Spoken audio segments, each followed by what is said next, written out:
Hello. Whoever. I'm a bit late, yeah. I'll put my perfume on while I'm waiting for you.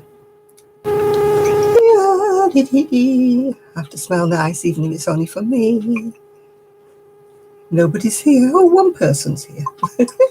Hello, one person.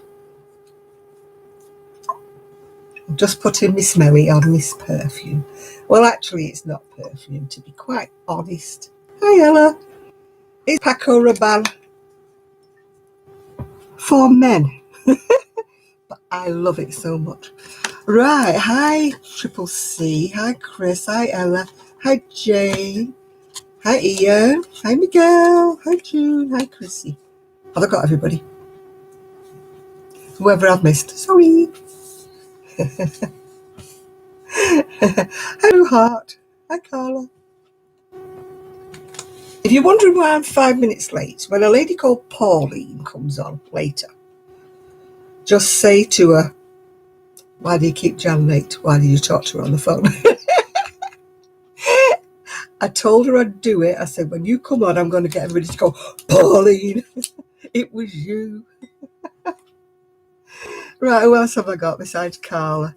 Oh, Paco Rabanne. Absolutely love it. Yeah, absolutely love it. Oh, was that Jane? Yeah. Well, why my friend phoned me up? You took your Nitol. Whenever I take a Nitol, Kelly, I'm gone for the rest of the day after as well. Yeah. My friend phoned me up because she wanted the Batman pattern before I put it up for sale. So, Batman pattern has now gone. Yeah, she's a bad Kelly, isn't she? She's bad. She's naughty Kelly. That's what she is, naughty Kelly. Hi, Ian. I think I said hi to you before, didn't I? But hello again anyway. You got two highs.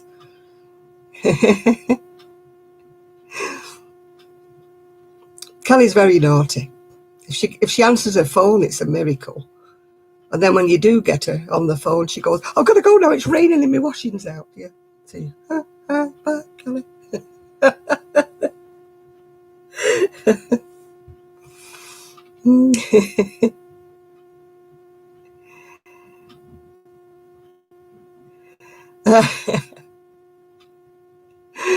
No, Kelly just goes to sleep quietly. Hi, Marsha. Hi, Katina. Hi, Teresa. Oh, I am absolutely bushwhacked. I know you had the lawnmower out as well, yeah. You could have sent the kids out and dragged the lawnmower in. That's what you have kids for. Slave labour, Kelly. When are you going to get to know that? Kids, go and get the lawnmower. Kids, go on.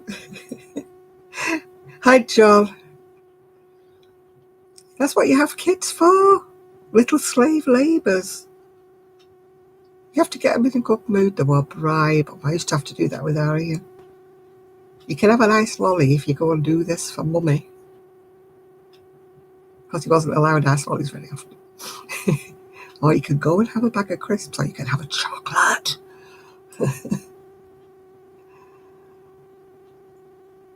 Oh, not the washing, but they could have dragged the lawnmower in between them, Ian.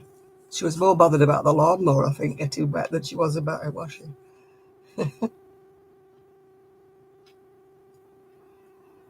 Oh, I have to stop doing this. I keep picking at my spots. Can you see them on my shoulders?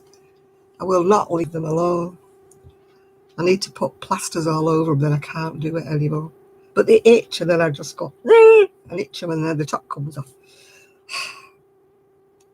They will never heal. I've had them months now. About 3 of them, I think, or 4 of them, all across my shoulders.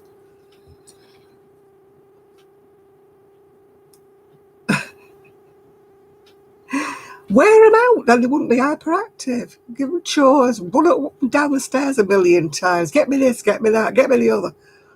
I'll soon be tired. When you're tired, you can go and lie down, yeah. Hi, Jane.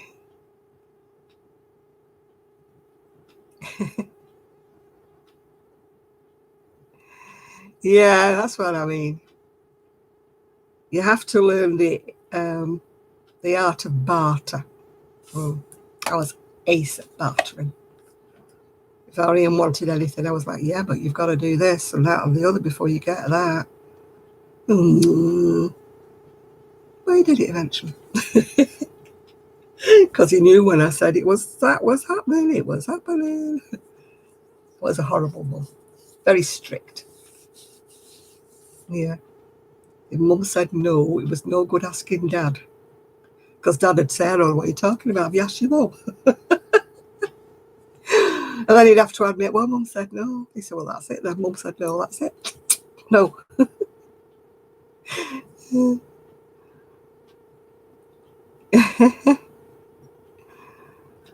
£2 Sundays, you don't pay them.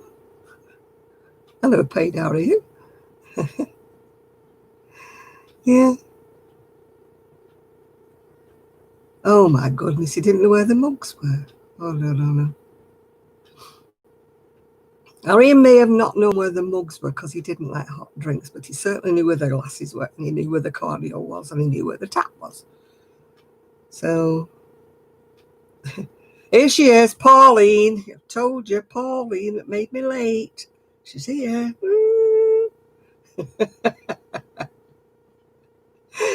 Wanted her Batman pattern. She made me late. But it's all Pauline's fault, was 5 minutes late. I was trying to put my eyebrows on with a very wobbly hand.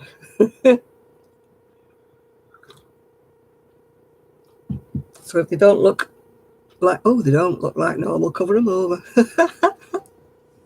I've got one going this way and one going up that way. Yeah, Pauline's going to take the naughty title.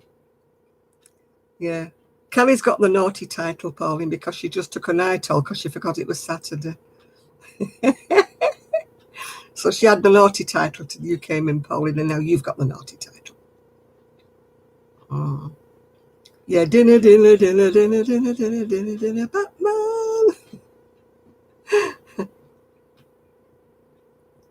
I always thought it's for a sweater, the Batman pattern. It's not for a toy or anything like that. It's for a knitted sweater, Batman. I'm only doing knitting patterns at the minute. You thought it was Sunday, Jane. Stop wishing your life away. It's Saturday. Sunday's a day of rest. I usually have a lie on Sundays. Oh. She can't have it because Pauline's having the Batman sweater, so nah, she can't have it. She spoke too soon, spoke too late, I mean, yeah.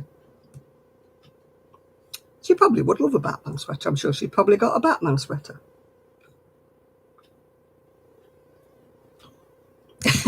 Oh, John, don't confuse anybody. It's not Tuesday.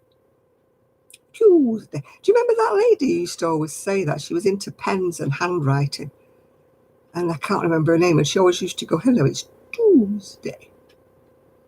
She was a really nice lady. She had trouble with her eyes. She had cataracts done and everything. Hey, Connie. I'm trying to think of her name now.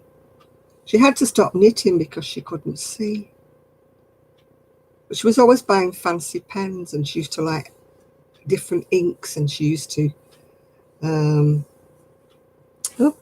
auto sleep. No, we're not going to auto sleep. Yeah, I can't remember her name now.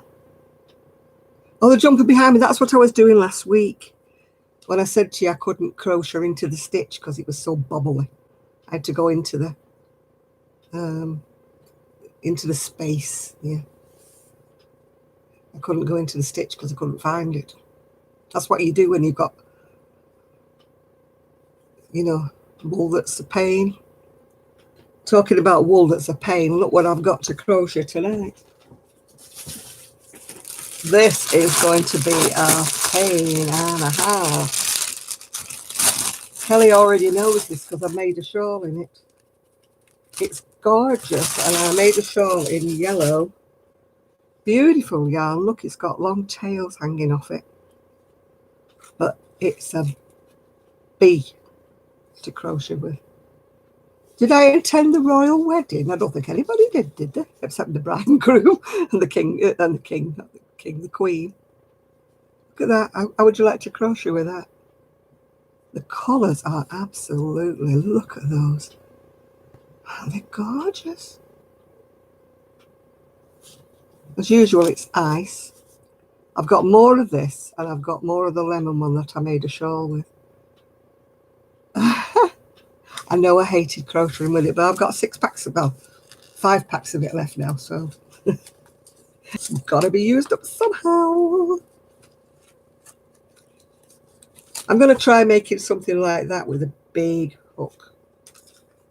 And I'm not going to keep flicking all the bits in and out like I did on the shawl. That's what took me so long, is because I kept flicking all the long bits out. So I thought, no, I'm not going to do that. I'm just going to crochet them in.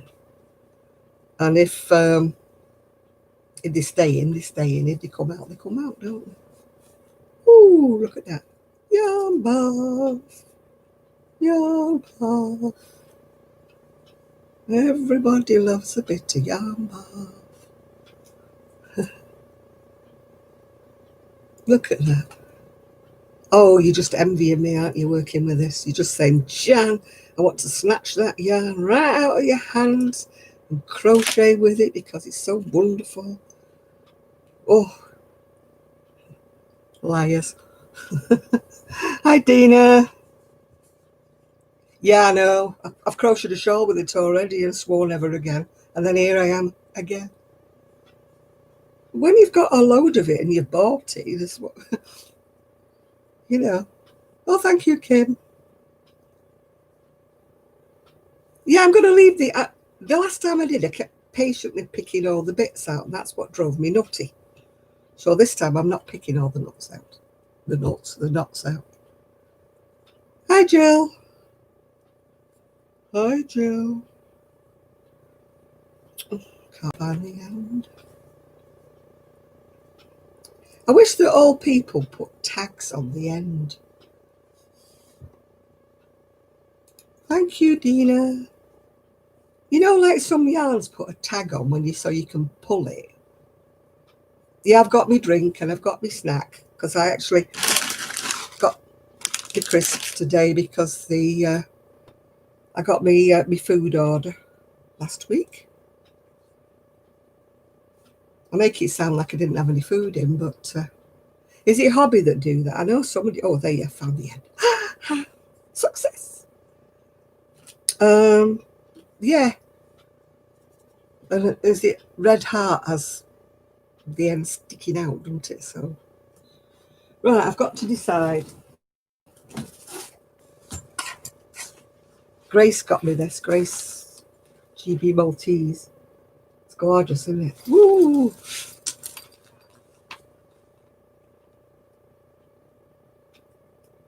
Oh, yeah, you definitely missed, Jill. Yes, yes. Right, I need a big hook because it's going to be a pain in the you-know-what. How about a 550? Hi, maybe.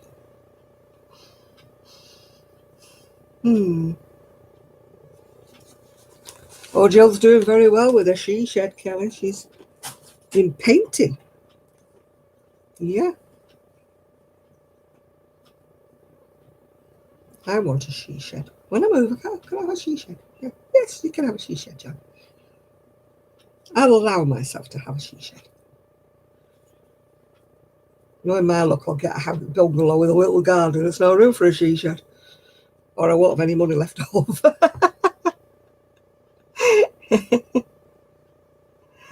Well, I'm working on this weirdy stuff, so I don't know.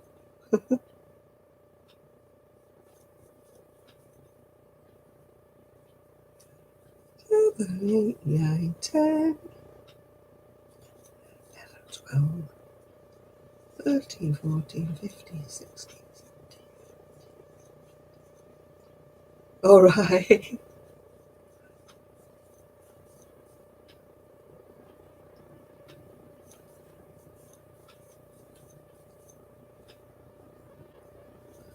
Thirty-one, 32, 33, 34, 35. 41, 42, 43, 44,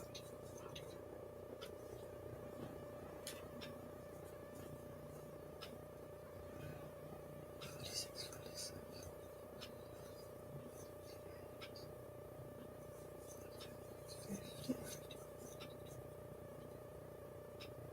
53, 54, 55,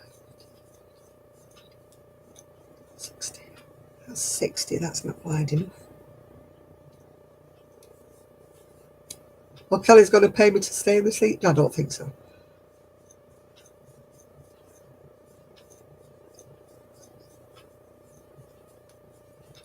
You never know, Kelly, I might actually have a bedroom. A spare bedroom. Yeah, Jill, I said you should take Miguel down to Houston to see that I'm a survivor and meet Lester, yeah, and meet all the animals.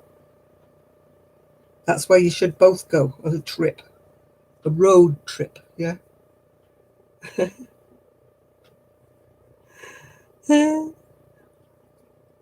Yeah, you could protect me wool in my she shed.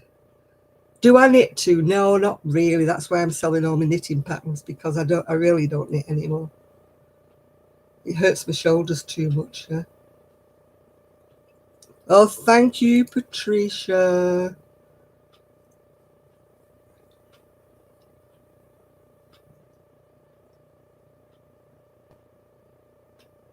You'd totally do shed sitting, would you? Yeah. Right, do you think that looks wide enough? I thought that with that one, but when it turned out, when it all started doing it, it went smaller than what I wanted it to be. So this time I don't want this to be too small. No, it's too small. It's only 19. Oh, too small, she said, too small. Right, we'll do a few more. What did I get to? 70. Did I get to 70? I think I did. Is anybody counting with me? Did I get to 70?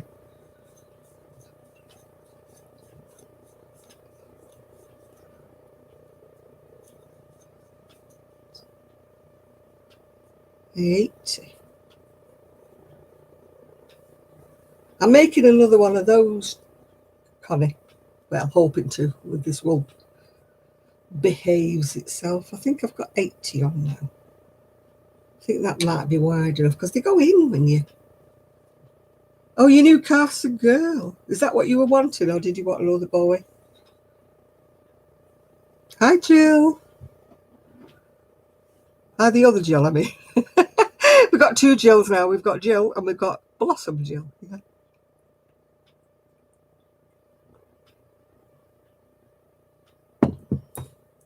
Right, here we go. This is where I start to swear when I'm trying. First rows are always difficult.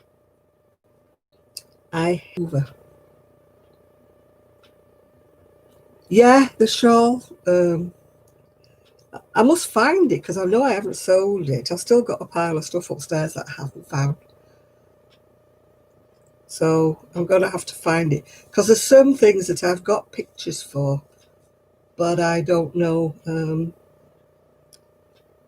if I've still got them or if they got sold. So I have to go into my other stuff. My craft room, honestly, I can't get in it. Why is it when you're tidying up and doing things, you finish up much, much worse than what you started off?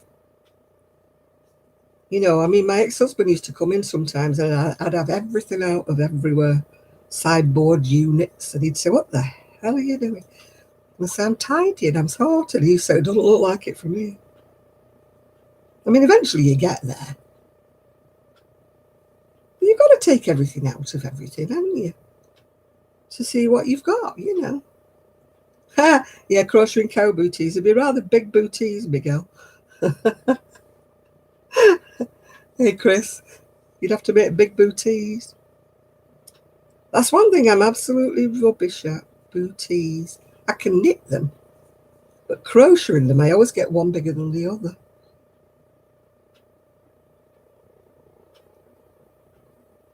You think the one is the last of the tiny babies? Oh, right. Hello, Mimi. Where we got Mimi? Oh, hello, Mimi. Missed you. Sorry, dear. I missed you coming in. I must have been swearing under my breath at my crochet. Oh,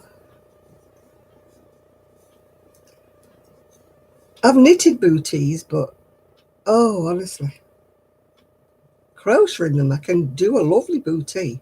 But can I do the second bootie to look like the first bootie? No. No, no, no. Some people have no trouble with baby booties. They just churn them out. I can't get two to look the same size, even though I count all the stitches. You know, I remember Sue making an absolutely gorgeous pair of slippers, and she did them from one of those Japanese patterns, like with all the charts. She printed me the pattern off and said, I'll walk through it with you. They're dead easy. I don't know why. I can't get the toes, when you have to increase with the toes. I can't get it right. I think I forget, or I don't know where I'm supposed to put the join. When you get round the row and you're doing it all in the round, I seem to increase, so I get a point at the back of the heel. Oh, thank you, Dina.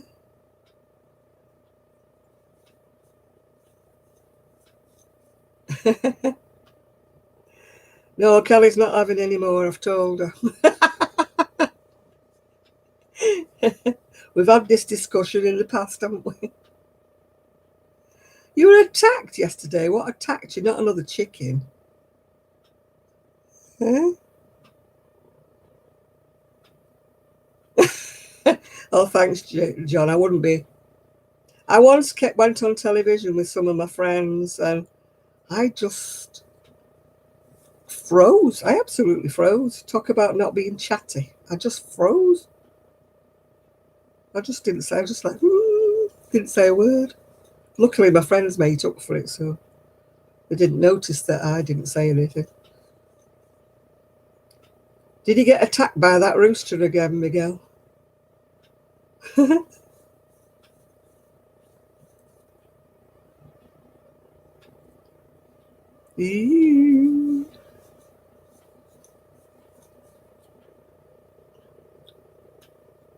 Oh, a bunch of pom-pom lovers. You got attacked.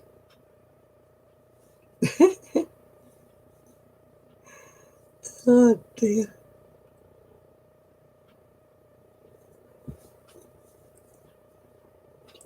Mind, at least if somebody had attacked me with a cactus, it would have been a lot more prickly than a pom-pom. Do you not like cheerleaders, Miguel?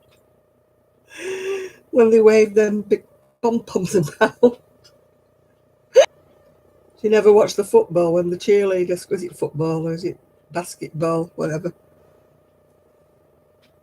The friends of Jill's, and it was dreadful.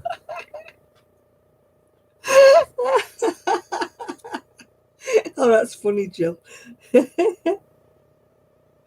Poor Miguel. You got attacked by pom-pom lovers.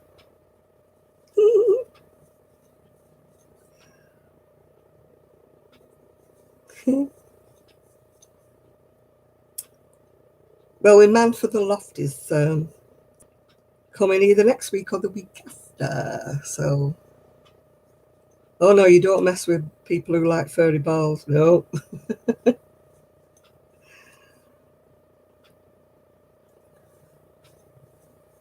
You would be having chicken soup. Whatever chicken attacked you.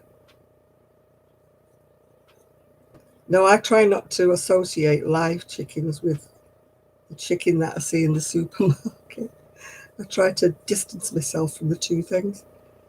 Because when I was a kiddie, we used to keep chickens. And then when we moved to Wales, my uncle used to keep chickens. So whenever chicken came on the menu, I used to go outside and start counting the hens. See if it was anything, if one had gone off laying and it finished up on the table. If it did, then I wasn't going to eat it because it was a friend. My mother used to say, no, it's not, we bought it. And I used to know she hadn't bought it. And one of the chickens that had gone off laying.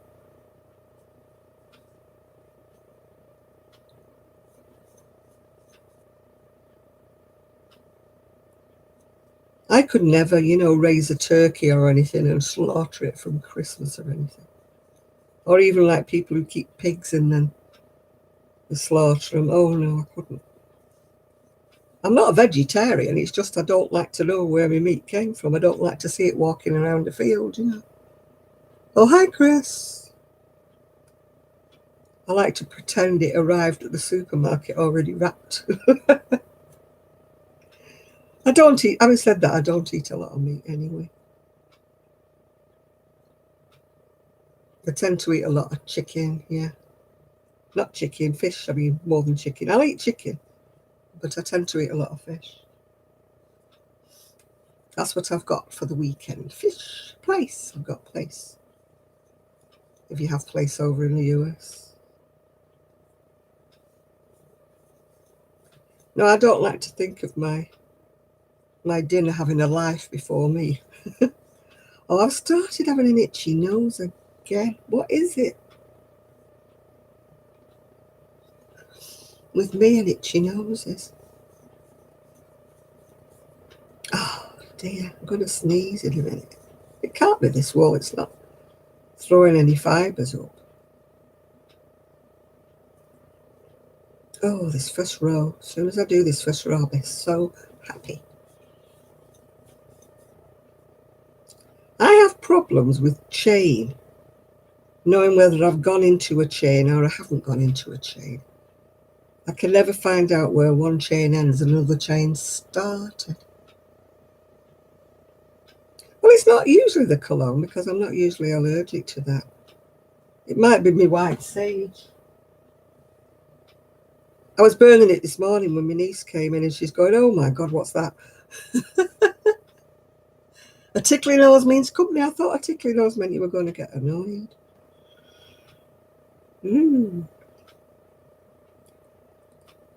I mean, I keep having a lot of itchy hands and different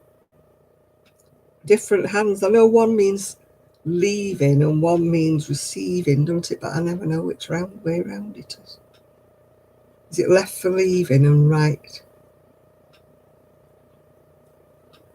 Oh, this you can't tell where the chain is. And I don't like crocheting into just one loop of it because it makes a big baggy chain.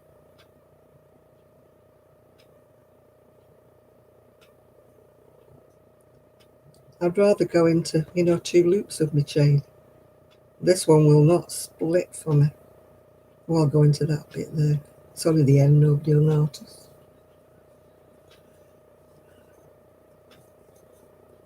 A lot of people just go into one loop of the chain. I have to go through 2.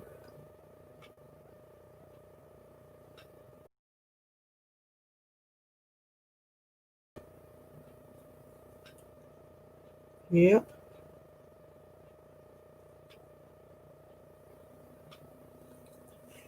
Found it. Found it, found it, found it. Oh, Miguel, you just have a cow for a pet.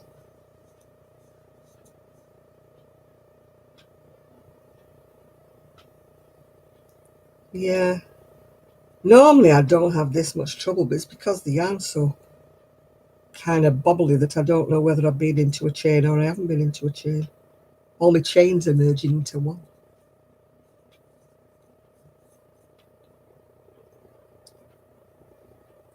I'm trying to find out if I've been in a chain or I've not been in a chain. I like 2 threads above my hook, 1 underneath. I know some people just have the 1 above and 2 underneath, but I do the other.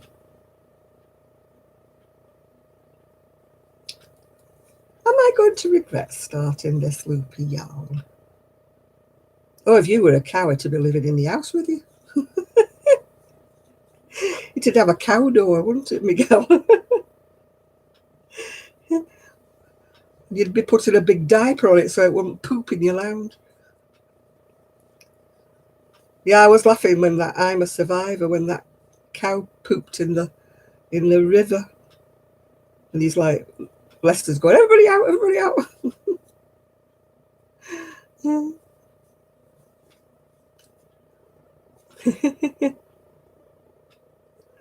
Yeah, the kids were all playing about with the river, and so were the dogs and everybody. And then all of a sudden, this pig just went plop into the water.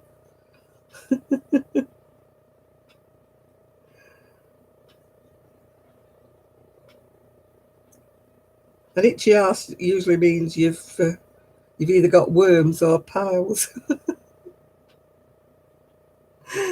Oh dear.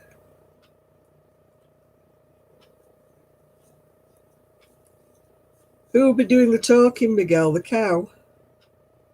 Because we all know you don't like saying anything. Miguel's too shy to make a video, so the cow would have to do the talking.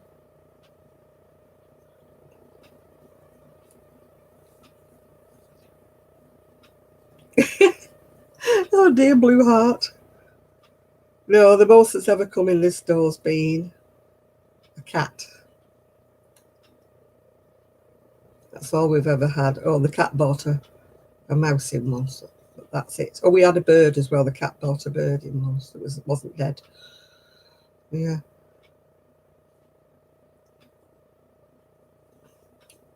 But my garden, my backyard's fairly well, sort of enclosed.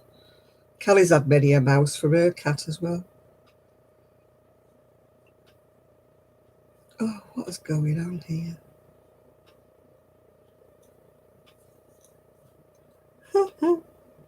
Still no Bubba. He'll be somewhere. Somebody's feeding him. Somebody's tempted him away with chicken and salmon and stuff.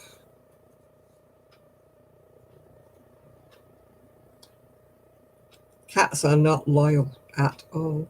Both of my cats were somebody else's cats. They just adapted me.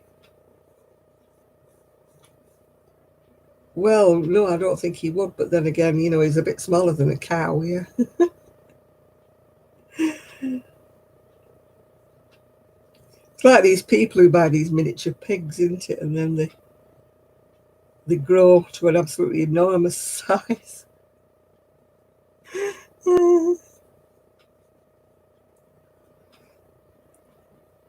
It's like when we bought dwarf conifers and they finished up being about 20 odd foot high. It was supposed to be a dwarf conifer. Have I lost weight? Not recently, no. I did lose weight when I was ill, but sadly I can't lose any more. I was supposed to be losing a lot more, but it ain't happening. I'm just not dedicated to dieting. I'm a bad dieter. I make bad choices. I don't eat piles of stuff. I just make bad food choices. Because I'm lazy and I don't cook, you see. When I was looking for a bungalow and I was like, big ball. So he says, what else? I said, oh, walk-in shower, down, and all that jazz. He said, what about the kitchen? I said, I said, if it's got a microwave and I've got a kettle, I'll be fine. I don't care about the kitchen. The postwoman's bringing cat food from Aldi. Why, is she a friend of yours? I'd love a cat. But no point getting any kind of an animal until I've moved, and then I decide what I can have on what kind of place I go for. Yeah. So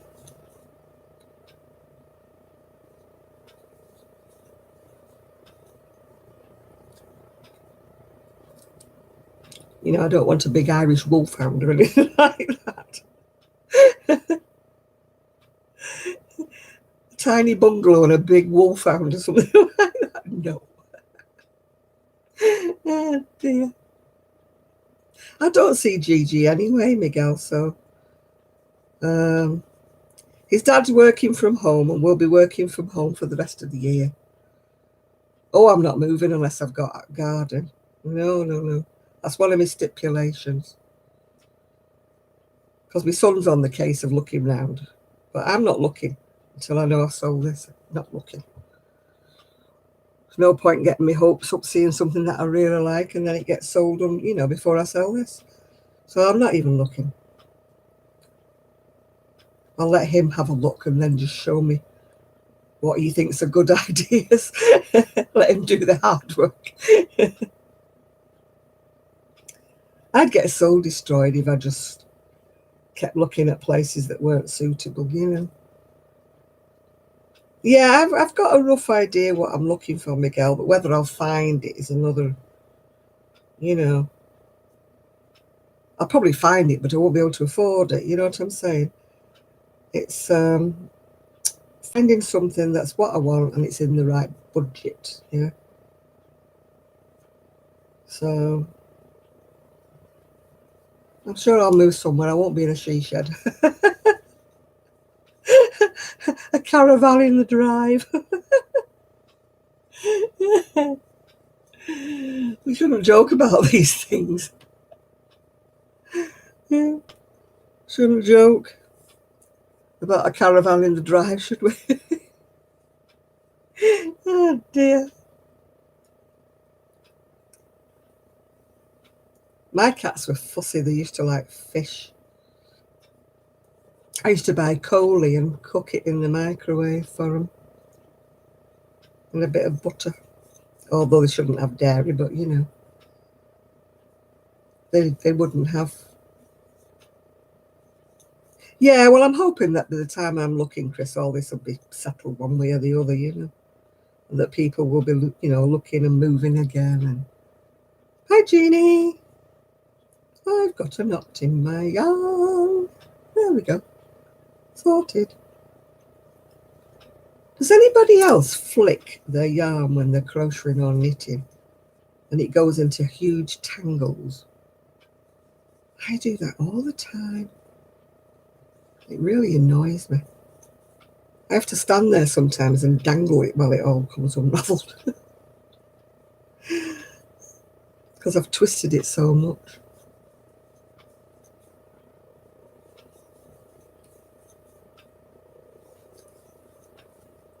I'm just crocheting this as it comes. I'm not bothering pulling all the tails out.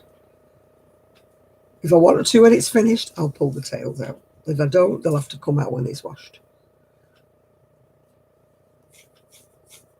Oh, my cat used to drive my son crackers.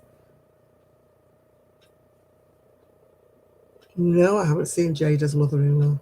Oh, thank you, Tina. Thank you.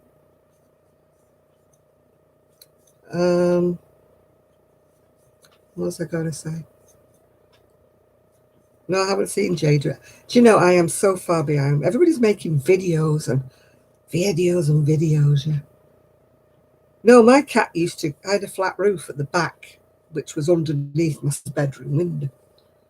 So my cat used to jump up on the flat roof and he used to say, why don't it bang on your window? I said, because I've got a bay window and it can't climb up there. It can climb up the tree on the flat roof and it can bang on Ian's window. Then he'd have to get out of bed, not only to open the window, but he'd have to get out of bed to open the door to let the cat go downstairs.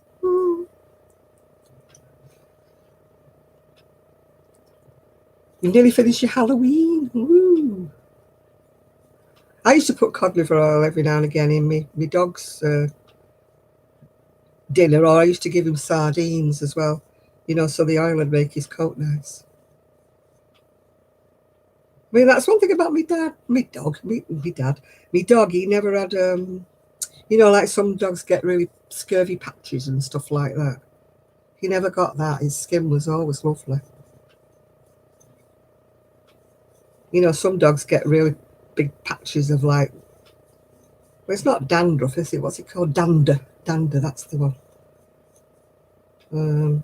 But Buster never got that. Maddie was a short-haired dog. He never had to be groomed. Well, he had to be washed, obviously, but he never had to be groomed apart from his toenails and things, yeah. I will later. I can't look at it now, Miguel, yeah.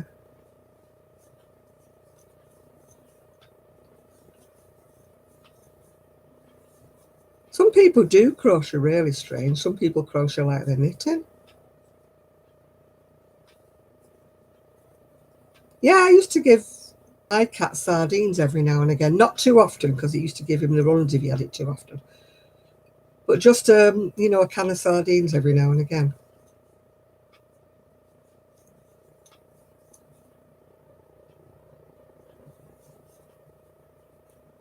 Oh, those cat pouches, they go nowhere, do they? You give your cat a cat pouch and 5 minutes afterwards it's meowing again. It's like Chinese food, isn't it? Yeah. You eat Chinese food and you think, oh boy, I'm really full now. Then about 2 hours later, you're like, I'm starving. People say that about McDonald's. I mean, I don't eat it, but people say McDonald's is the same. It's very Moorish. That they put stuff in it that makes you want more and more and more. And my back's hurting because I'm not sitting in the chair properly. That's better. I will sit too far forward in the chair and hurt me back. Oh, this is better, Kelly, because I'm not bothering about where the little strings are going. Yeah. The metabolism of a cat, yeah. I've never had a fat cat. It's funny, isn't it? You know. I mean, they do say that cats eat what they want and then they don't overfeed, don't they? I mean, I have seen some fat cats, other people having fat cats, but none of my cats were ever fat. They were always out and about. I mean, my Nelson was a slim little thing. He was never fat at all.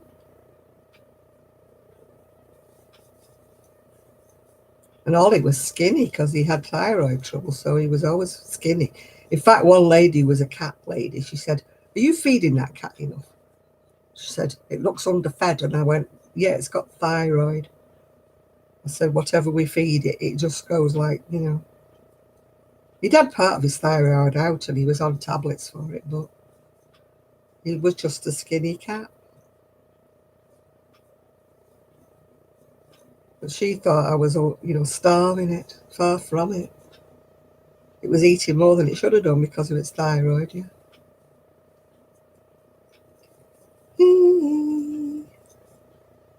Kelly, you'd freak if you saw my craft room at the moment.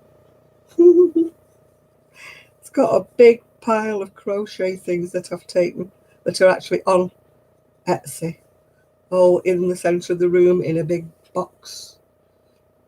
And I haven't even gone into the other room to get the other boxes of crocheting out yet. But all will be well when he's done the loft. Yep, once he's done the loft, it'll be great. Then my room will be tidy. You'd have to send your kids back to school before September, Kelly.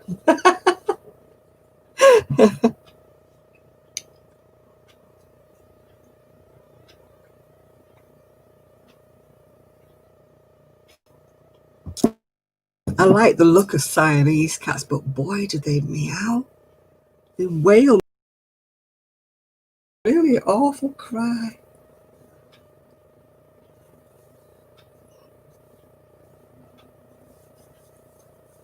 Yeah. The last cat I had, Ollie, he was really fluffy. Yeah, September 4th, yeah. I'll be on my knees by then, Kelly. Saying, come in. Please come in.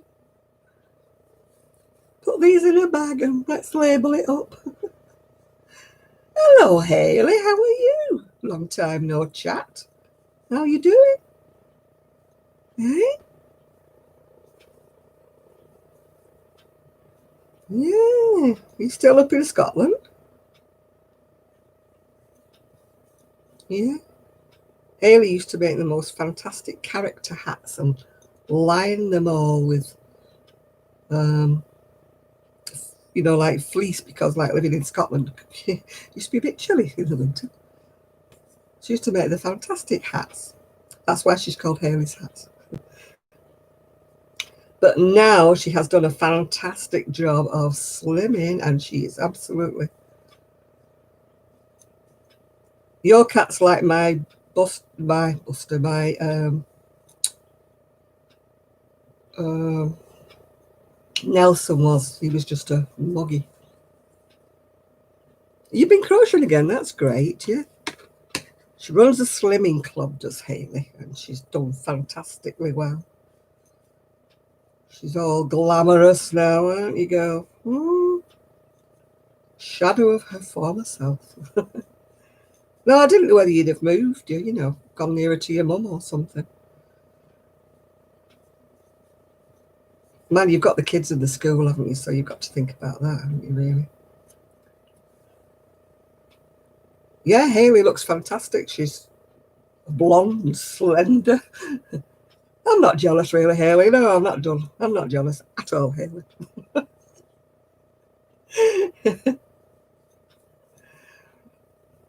I know I could do it before you tell me, but I can't. I'm hopeless. Yeah. Who are we saying hello, Susan, to? Where's Susan? Oh, yeah, hello, Susan. Didn't see you sneaking in then.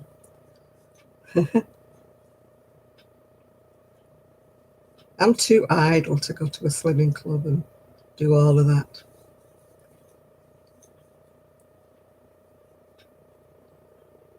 My goodness, Hayden's 5. Oh, goodness.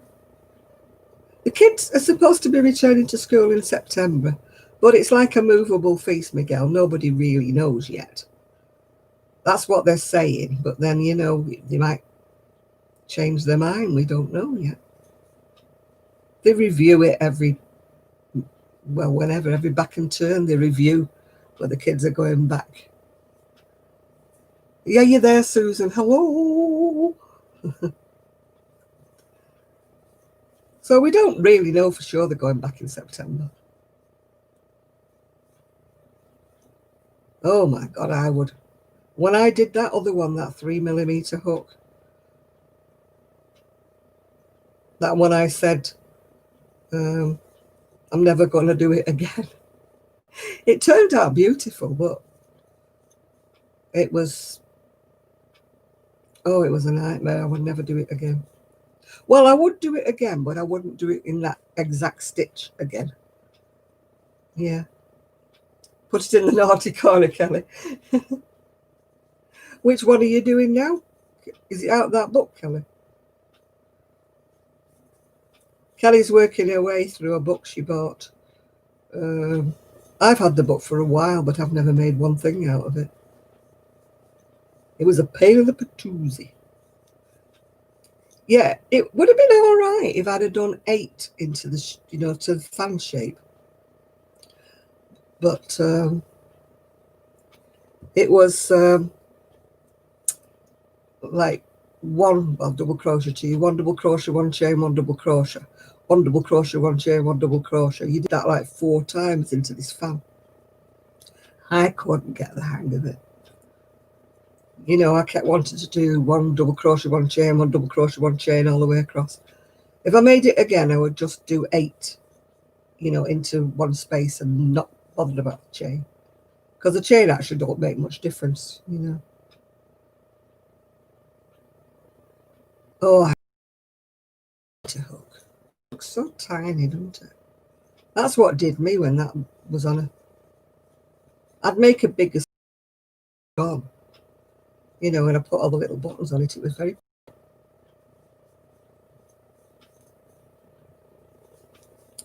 But what am I making? I'm making something like that, but it's in this weird sort of this weird stuff with like long tangles on it. Hi, Deborah. It's kind of like a beach cover-up or cover up over, a t-shirt or something. What's the highest peak anybody's ever climbed? Probably the top of my stairs. I'm not very good at heights. I did go up the Great Orme once, but I didn't walk up there. I went by cable car. I did, Tina. I made a shawl in lemon. It was beautiful. It still is. But what I did with that was I stopped every stitch and pulled all the, the things onto one side, but I'm not doing that now. I'm just crocheting with it and letting them fall where they may. Hello, is it Cena? Yeah. Hello, Isaac. How are you doing? Isaac's here without the pigeons. No, I've not really climbed anything high. Hello, crocheting around New Zealand. Hi, Brandon. Hello. How are you? Yeah, we've got the boys. We haven't got Nathan today, have we? No, Nathan.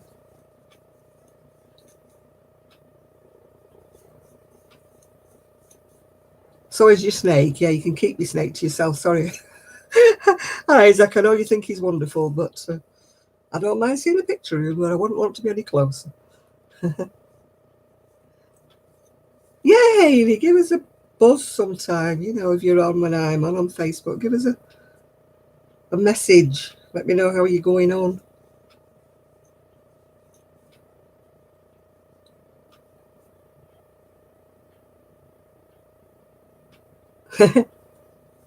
Hi to all the ones in the peanut gallery.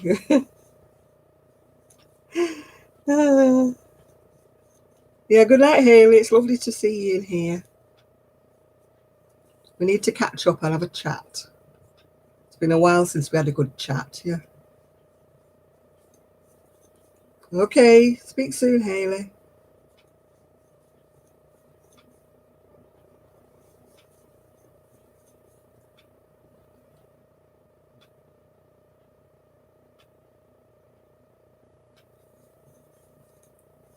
Who is great, your snake or what? Oh, no, the baby we're talking about, yeah. I'm on a different person, yeah.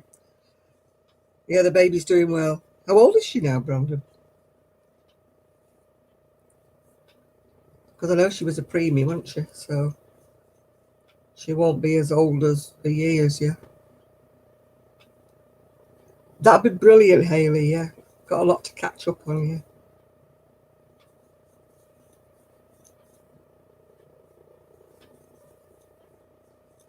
Yeah, how old is she now, your sister, Brandon?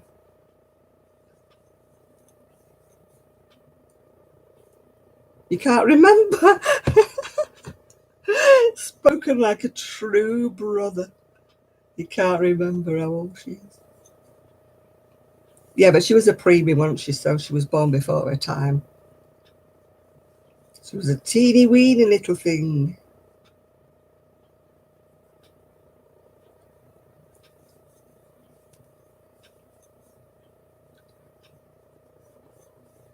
I bet she's not now. I bet she's growing like a weed now. My friend had a teeny weeny little baby. She was only about £2. And I'm not being rude, but she's a big heifer now. Not tiny at all. She's what you would call a plus size. Or a plus size. You would never think she was £2 born.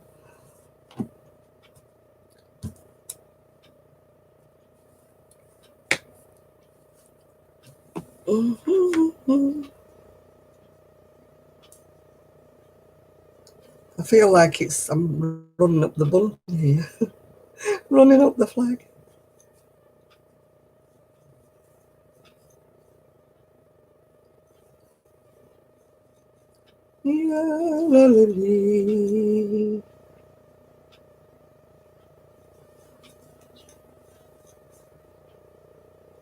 I thought I would have a premature baby because I kept threatening to lose him, and then what was he, £9.3 in the end, and overdue. So much for me having a premature baby.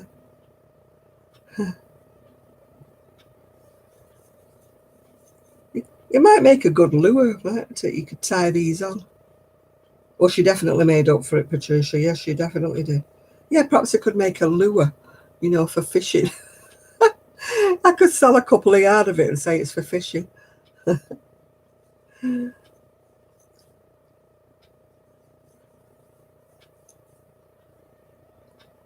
Yeah.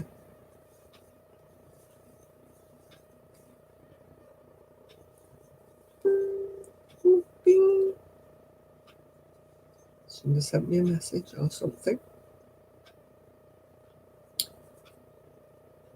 I keep getting all these messages on Insta. Well, not messages.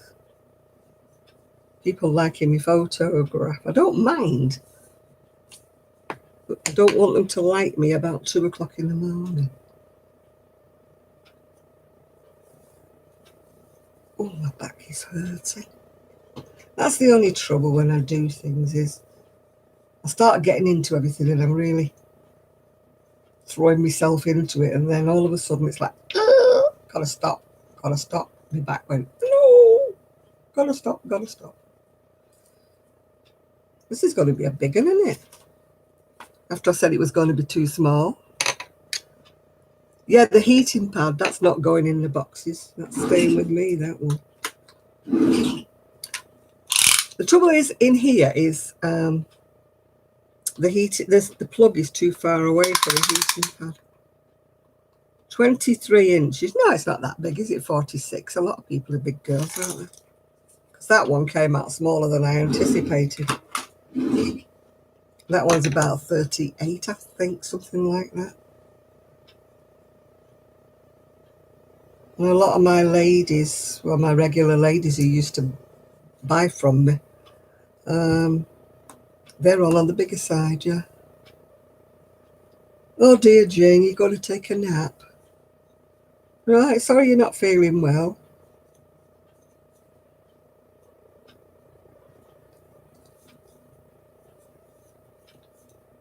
Well, whatever. I've got to use it up, haven't I, Susan? I've got like another 2 packs of this with the pink and the these gorgeous colours. Oh, I'm so in love with the colours. And I've got 2 more packs, I think, of the one with the yellow in that I made the shawl.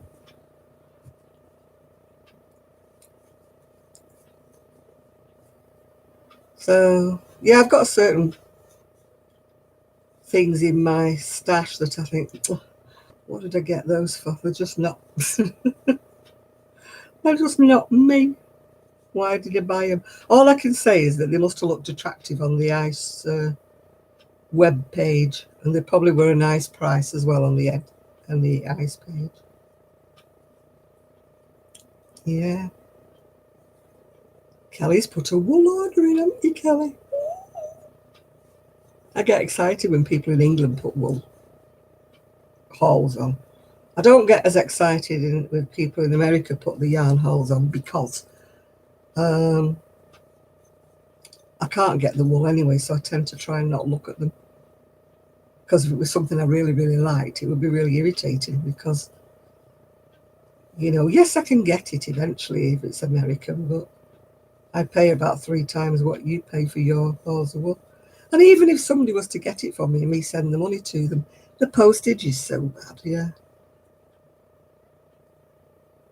Oh, they didn't have the best colours in the Magic. Oh, dear. Oh, that's awful. Cat dying. I hope it didn't have a painful death. I always think fire and drowning are the 2 worst things that I would hate.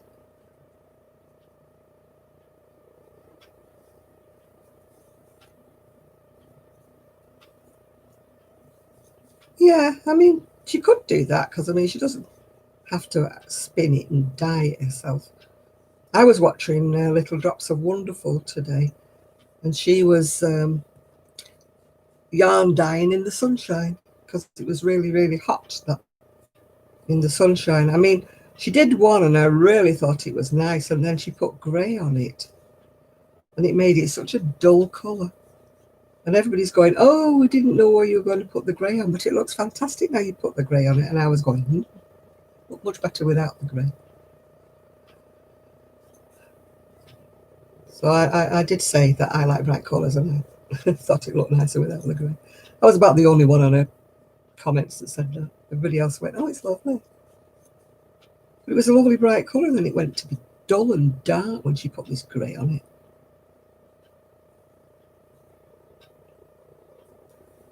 Yeah. I mean, it's good that the humans got out alive, but it's still awful when they lose an animal. It's probably a well-loved pet.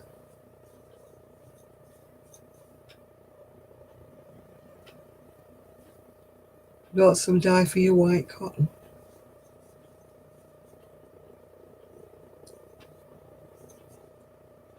Oh, my back.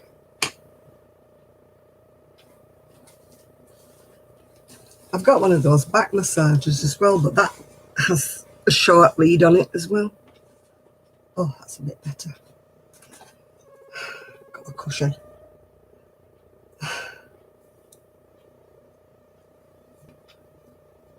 Turquoise and navy. Are you going to make it 2 colours, or are you just going to dye one lot navy and the other lot turquoise?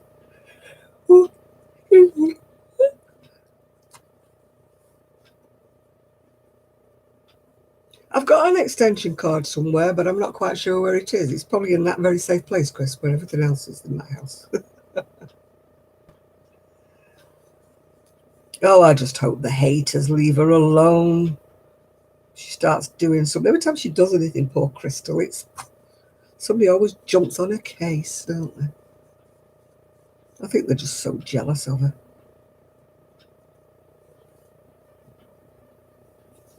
You know, she gets such a lot of whatever. Oh, thank you, Ray. I'm kind of making another one, but it's bigger. And it's also on a bigger hook, so it'll be more open. Ooh. It's like a beach. This will be like a beach or a summer top.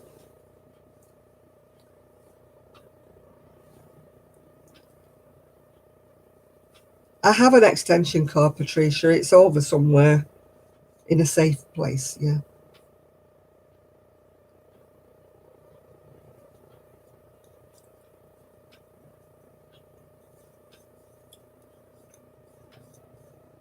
The cat probably panicked and didn't know which way to run, you know, probably ran the wrong way. Run into the flames instead of out of them. I mean, firemen are brilliant, you know, if they do find animals, they give them oxygen and all sorts, don't they? Yeah.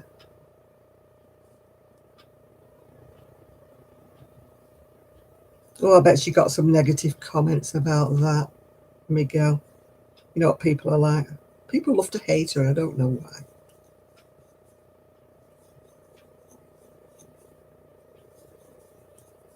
I'm sure some people don't like to see people get on. You know, they're so jealous. They could do it themselves if they put the blooming effort in, like she does, but no, they'd rather just call her names, wouldn't they? Oh, hi, Ginger. I'm never jealous of other people's success. You know, everybody to their own.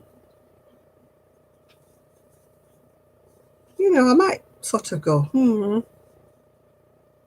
You know, when you see somebody selling something that's kind of almost identical to yours and they're charging like $100 more, and theirs is selling like hotcakes and mine isn't, that does sometimes make me feel a bit, what's going on here?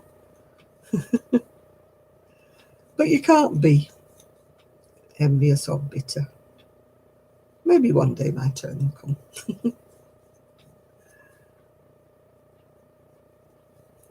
Oh, I know, I don't understand why people are mean to people.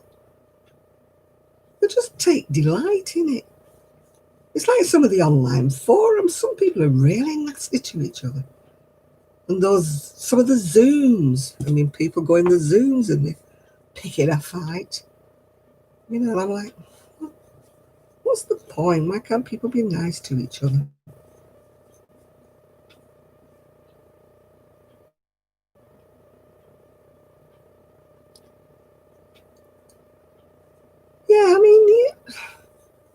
If I don't like somebody's videos and don't like what they say and stuff like that, I just don't watch them. You know, we've all got an on and off button, haven't we? If we don't like the way people live their lives, then don't flipping watch them, you know. Everybody's got a choice. You don't have to watch it over and over and over again and make nasty comments on every video. Hello, what's the point? You know, if you don't like somebody, you don't like them, and that's the end of it. We're all entitled to our own opinion. There's lots of people who come put videos on that I've just stopped watching because I just don't like the way the channel's going. You know, maybe they've gone into spinning, or maybe they've gone into stuff that I'm not interested in, you know. But I mean, I don't say anything to them. I don't say, oh, I'm not watching you anymore because you're not crocheting. I just choose not. I look at the subject, and if it's not crocheting and I just don't feel like watching them, I don't watch them. You know, end of story. You know, it's like people who watch things on the TV and then moan and go on. And I'm thinking, you've obviously watched it all the way through to have these kind of comments, you know, that you don't like this and you don't like that and you found it was this, that and the other. There's an on and off switch on the television. You can find another channel. You know. Whatever. That's what called freedom, isn't it? You know, they've got 49 channels on the TV and they pick on one they don't like. To me, it's like, why? If I click on a program and I don't like it, you know, they're swearing or it's a bit rude or something, I think, no, there's too much, you know, effing and jeffing on here. I just turn it off and go and find a different channel with something else on that I want to watch. I don't get your pen and paper out or email, start writing to the TV company saying, oh, how dare you put things on like that where everybody's swearing. They might be miserable people like Deborah, but I think they're happy like being like that. You know, they're happy being miserable. They're happy thinking that they're causing aggravation to other people. They're happy. And I just don't understand that mentality. You know, why would you want to go and make somebody unhappy by what you're saying? Something cruel, something rude. No, I don't understand it all. Don't understand it. Not the way I was brought up anyway. Yeah. Oh, misery loves company, yeah. Right there, Jill. I mean, some days I come on here and I don't really feel like tip-top and whatever, but you just don't make a point of it, you know. I don't like watching videos with people like, oh, this and oh, that, and oh, I've got no money, and oh, that, and I'm thinking, oh, I'm watching this for off. You know, I've got enough problems in my home without listening to anybody else's misery, you know, so you turn it off, don't you? Thanks a lot, but no thanks.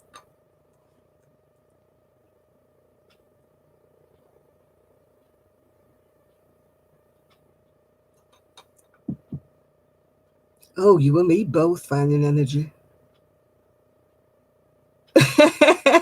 We would enjoy your channel, Miguel, if you put something on it. Yeah.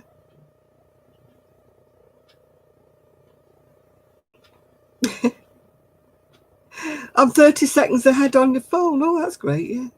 All right, Deborah, we'll see you in a bit, yeah. I don't believe that at my age, that's the trouble, Jill. My brain doesn't compute, I should say, to that. I get up in the morning and my brain is like 50 years old and I'm planning my day, you know, got to do this, I'm going to do that, I'm going to do the other. And then when I get downstairs and my body's saying, ha, ha, ha, no, you're not. So I just wish I could get my brain in tune with my body. Because my brain thinks I can do far more than I can. That's where I'd like some energy from. To borrow somebody's energy for a while, just while I get everything sorted, yeah. Be great, that. Crispies. I know it's early, but I'm hungry. You're going to have to listen to me chomping. Look at that. Where are they? They're in the bottom, huddling together. Big. Well, there's only that many crisps in it. They could have a bag that big, couldn't they, and fill it. What's the excuse? They need air to breathe. Yeah, that's what I mean. It's a packet of air. It annoys me, that. And when you open a bottle of something like milkshake or something, the milkshake's about halfway down the bottle, and you're thinking, it doesn't need all that air to breathe. You know, I'd rather pay for a bottle of milkshake and it be filled up to the top.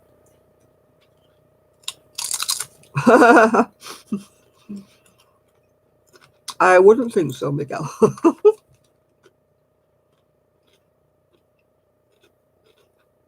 The bags get smaller.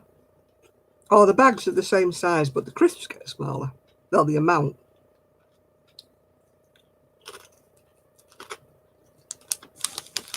They must weigh them out to the milli, whatever it is.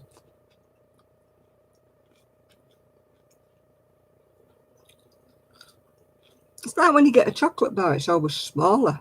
You know, Mars bars are smaller. Everything's smaller than it was.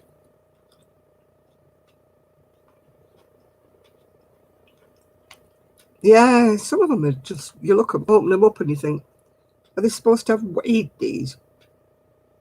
No, it's not, Ella. I don't know what's going on there. He's not open. Naughty man.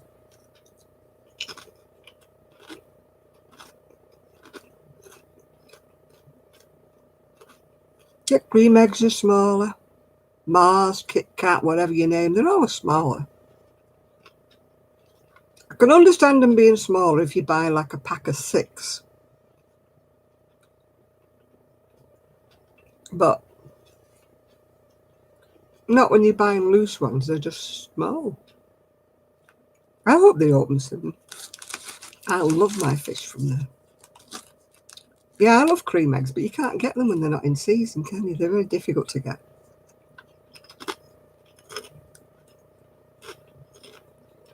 Oh, the prices never go down, do they?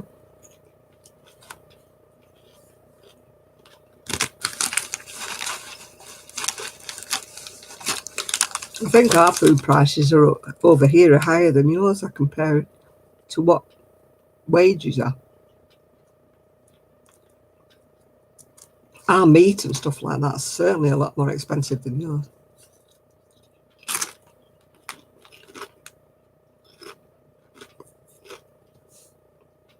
And our yarn is. It makes me smile when I see people looking at red hearts, you know, in the supermarkets you've got over there. And they're going, oh, look at that. Not paying $4 for that. And it's a massive big ball. I'm thinking $4 for that. That's what, about £3 something to us. We pay that for a little 50-gram bowl.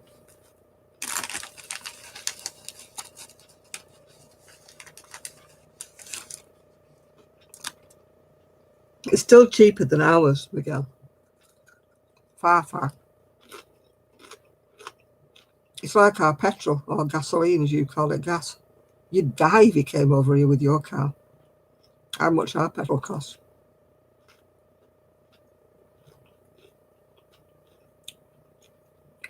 We probably pay as much for a litre as you pay for a gallon.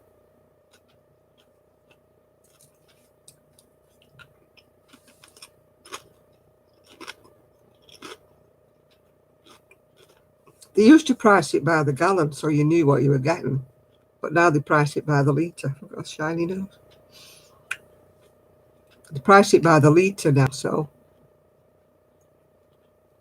it doesn't look so expensive, but you put about half a tank in and you spent about £20.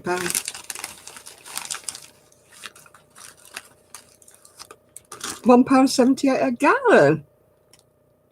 We can pay £1 odd for a litre.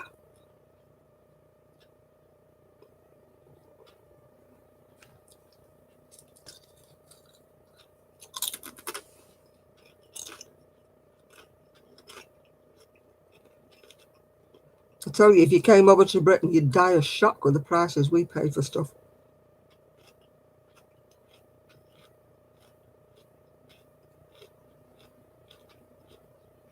Yeah, about £1.20 a litre.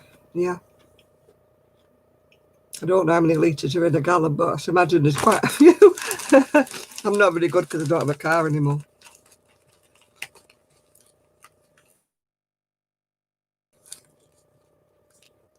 When I learnt to drive, I used to pay 10 shillings to fill my car up, which is 50 pence. Yeah. And it used to fill my car up for a week. Then I was devastated when it went up to £1. Yeah.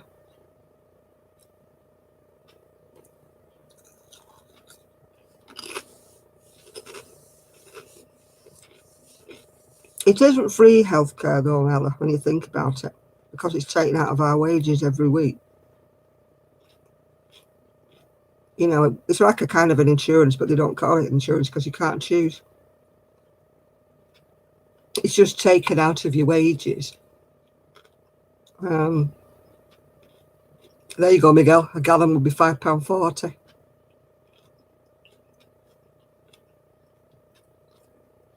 You know, so our healthcare is free when we go in the hospital. We don't have to pay, but we paid for it all of our lives. Yeah, but we have no choice. Even if you take private health insurance out, you can't opt out of national health. You've got to pay it. It's automatically taken out of your wages. So people say, "Oh yeah, you got free healthcare." Yeah, I mean, I've paid all my working life from being 17 up to being 60. I paid in healthcare all that time.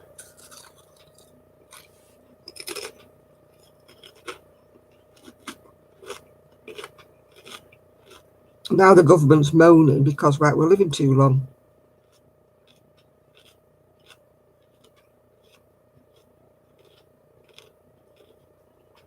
You know, kill the old buggers off. That's why we're having to work later. They want us all to die in harness, so they don't have to pay us any pension at all.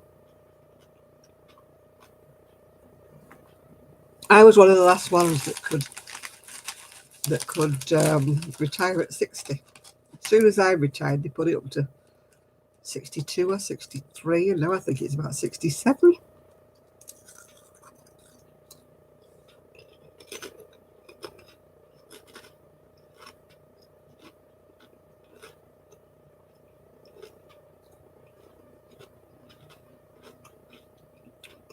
You're lucky, Tina. Some people can't retire until they're in the 70s, about 70.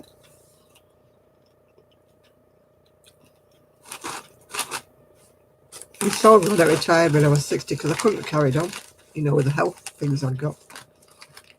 Couldn't have done another 3 years. Would have driven me mental.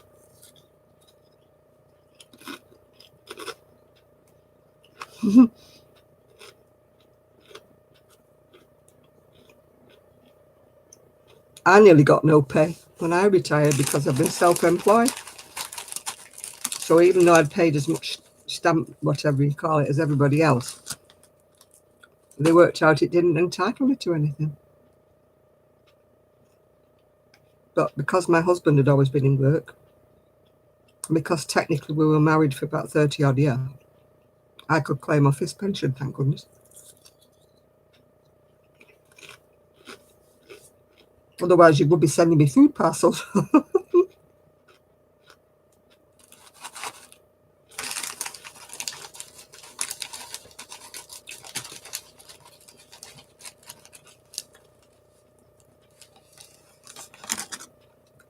Yeah, you're one of the lucky ones that retired at 60.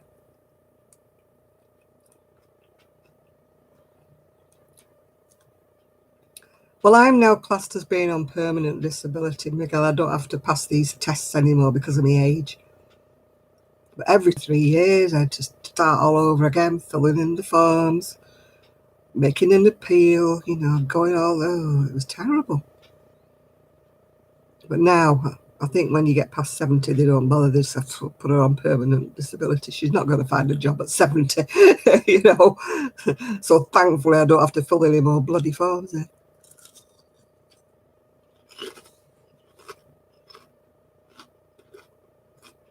Well, unless they change the ruler.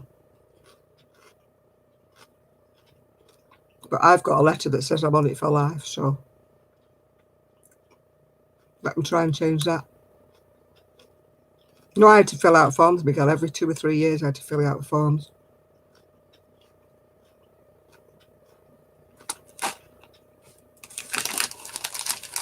I got a pension for my job, Deborah, but I haven't been in that job long enough to accrue much of a pension at all. So I get a nominal amount each month, not much.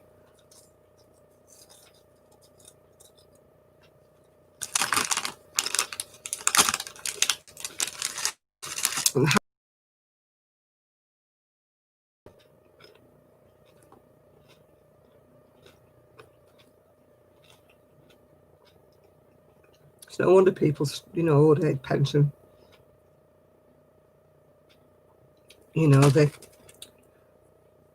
they starve. It's no wonder.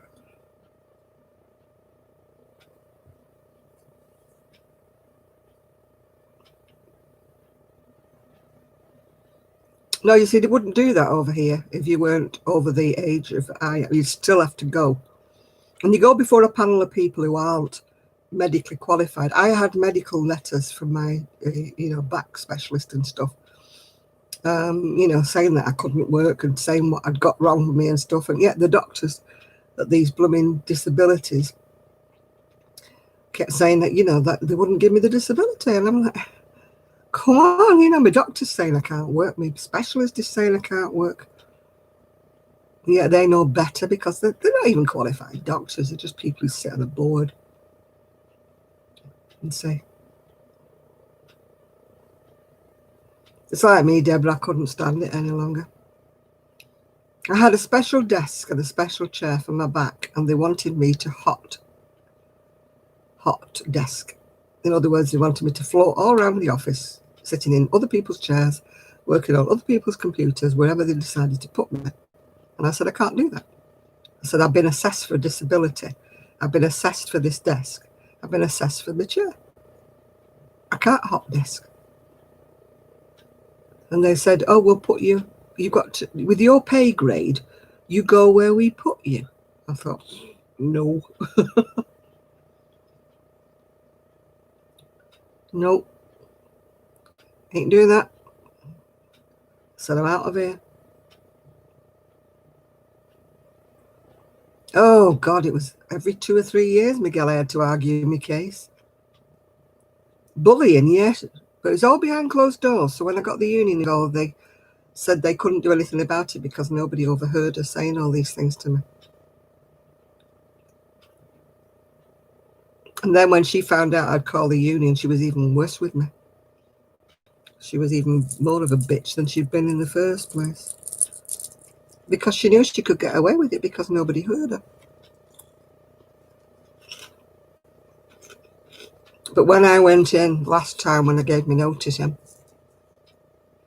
I made sure everybody heard me. When I came out, they were all going, what was going on? We heard you yelling.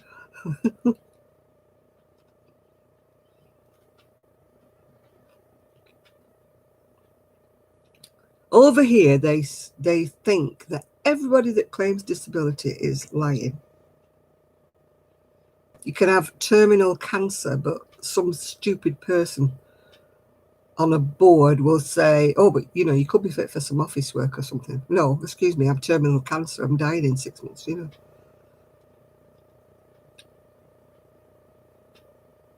No, autism, they don't count a lot of diseases over here. I mean, mental illness is another one that you really have to struggle to get any kind of help with. And yet, if you're a drunk, you can get extra money, or a drug addict, you can get extra money to pay for your methadone and whatever.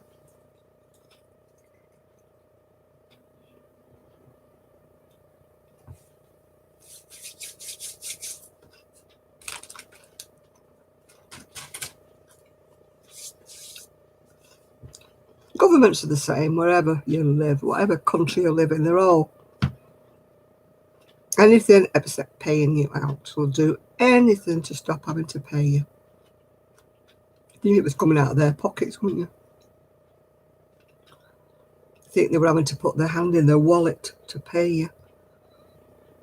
I mean, they're quick to grab money off people. Very quick about that. But, I mean, yeah, I used to work with, associated with fraud when I worked in the job centre. And there are some people who are blatantly frauding. You know, and you're thinking, oh. I mean, the last sort of appeal I went to, I just lost my temper with them. And I said that I work at the, you know, the DSS, and I said, I know how many people lie, I know how many people cheat. I said, and I've got a genuine case and you're telling me, you're associating me with those liars and those cheats. And I just resent that you're thinking that of me, you know. Anyway, I got it in the end. I did to him then. Okay, you're having a stand-up break, right? Okay. Hi, Magali. Oh, Brexit. I hope they leave me alone, John.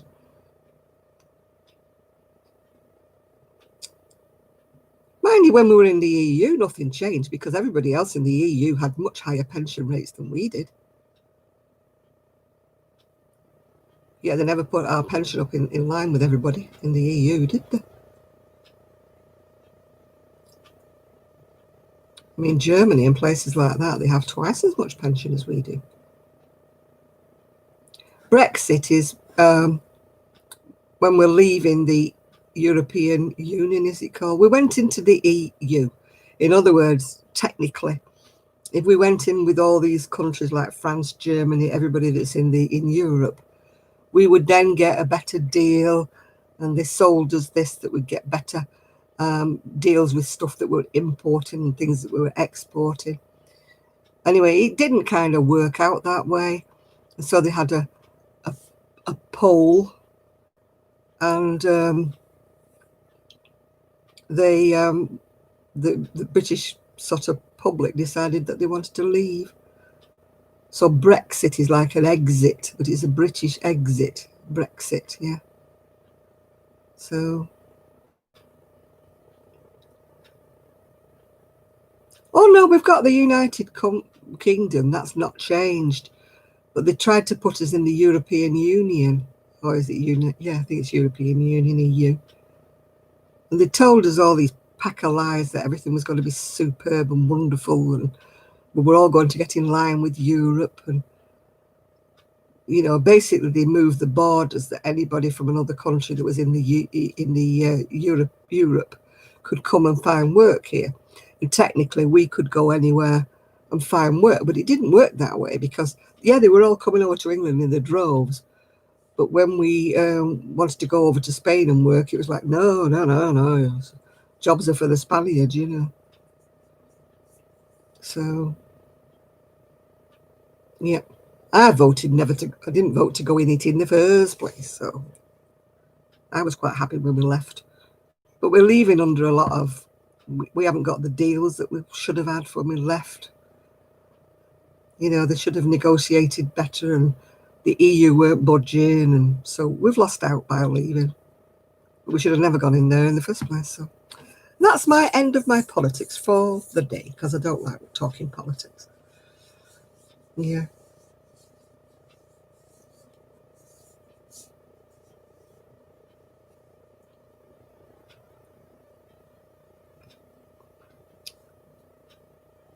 Yeah, I can never understand why a Scottish pound note is the same as an English pound note, but an Irish one isn't as much. You know, an Irish one isn't worth an English pound. Unless it's all changed. But I know at one time, when I worked in the bank, you know, it was always, don't take an Irish pound note, don't take anything Irish, because it's not worth a pound. That's going back some, and we had pound notes. 10 bob notes and pound notes, yeah. Thumbs up.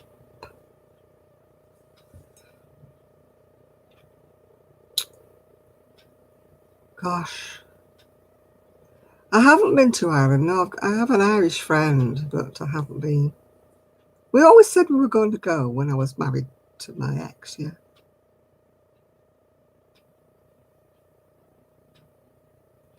We joined the EEC. I thought we joined the EU. That just shows how much I know, John.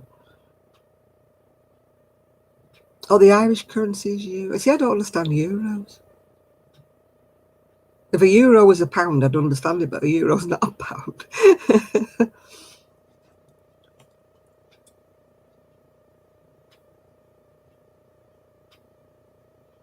I used to hate it when you're going abroad, and you go to somewhere like Greece or wherever, and they say, oh, this drinks so many euros, and you're trying to calculate, is that €2? Is that £2? Or is it £3? Or what is it?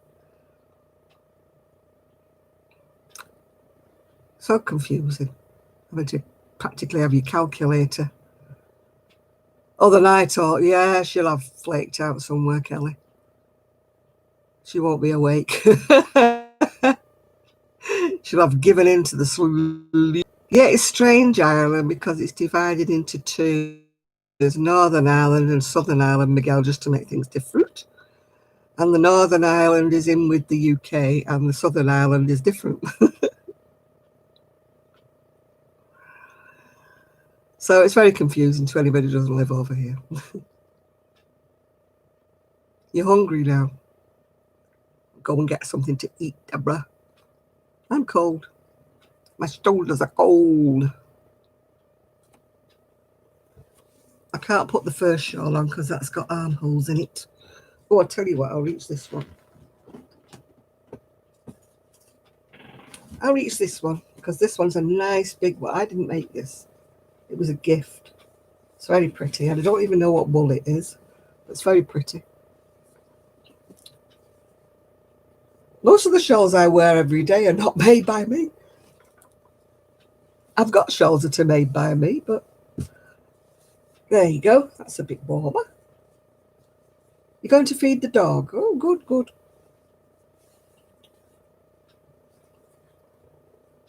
I've got Irish blood. I think I told you when I had my DNA done.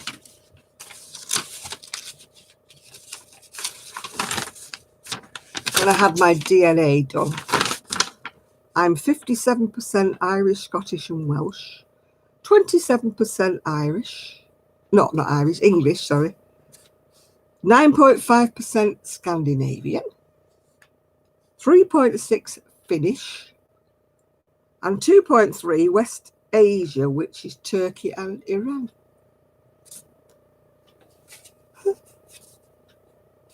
How can I be part of Turkey and Iran? I always thought I was part of French, but apparently according to this, I'm not.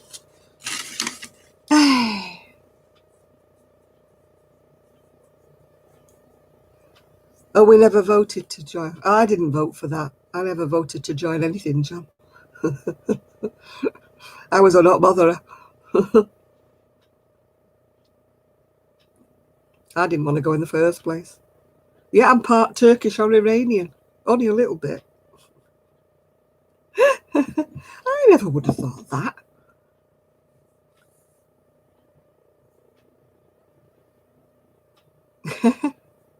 It's your DNA, Teresa, yeah.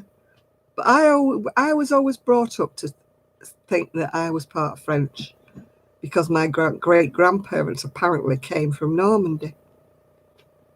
But I never got far enough back in my history to find out where my great-grandparents were actually from. I know my grandparents, no, not my grandparents, my great-grandparents, one was from Ireland and one was from Scotland, so I know that bit. Hi, Ethan. Yeah, I can't understand the Turkish or the whatever. I mean, Scandinavia, yes, you can know about that because, I mean, the Vikings and stuff that came over, didn't they, with the pillaging and everything. Normandy, no, I didn't think it's in Germany. I thought it was partly in France or near to France. Normandy. I don't think it's in Germany. Well, it doesn't say I'm part German anyway, if it is. Yeah, Normandy's in France, yeah.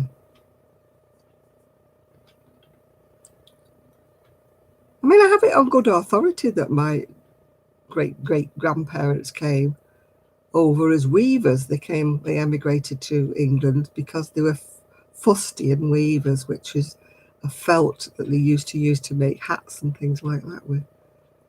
So they were fustian weavers. So where that story comes from, if I've not got any French in my DNA, I don't know. But it's been passed down the generations all the way down. You know, that's when they came, and that's where they came. Came over to work, came over to show the British people how to do it and stuff. So either it's a fake tale that's been passed down the generations. I have no idea. And I really hope to have found out that I was part French. Even if it was only a little bit. A little bit. Oh, we're all from somewhere or other, aren't we?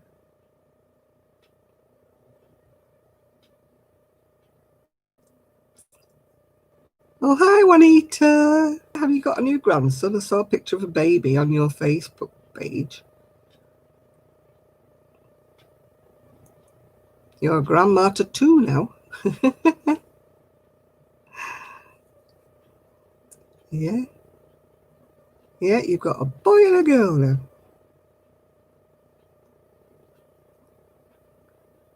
That's nice now. A nice even number, yeah.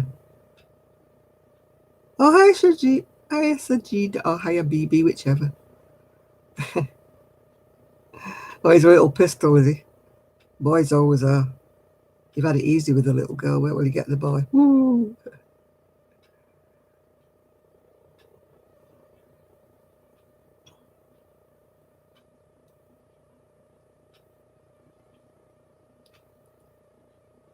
We probably all are, yeah. We've probably all got something in common. Oh, I know, little boy stuff. You can knit things for little boys, but it's harder to crochet. Hi, Teresa. I'm working on this weird yarn that's driving me crackers. But, hey ho. So I haven't done much because it's all got tangles. Yeah. I hate working with it, but I've got so much of it that I need to use it up. Chocolate time. I've got a Yorkie. Oh, it's upside down. Yorkie. And it's a raisin and biscuit Yorkie. Oh, thank you, BB. I never know whether you're a Sajida or a BB, so BB is easier.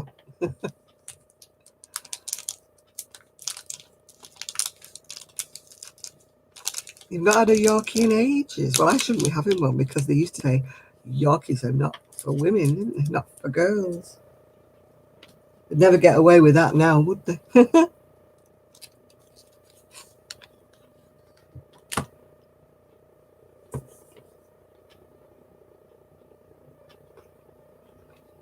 I started on a Call the Midwife blanket, but I think the yarn I was using was too slim, too thin. Because mine didn't look nice. It didn't have any body.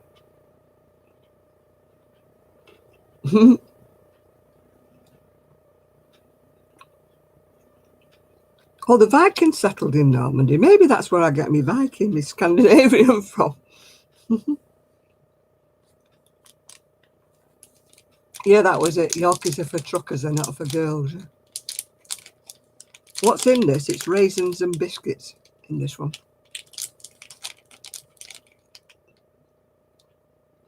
You're back, Miguel. Where did you go? Where have you been?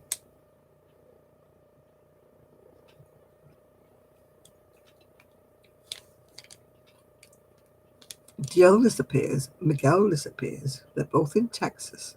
Mm. Mm. Mm. Shall we start rumours?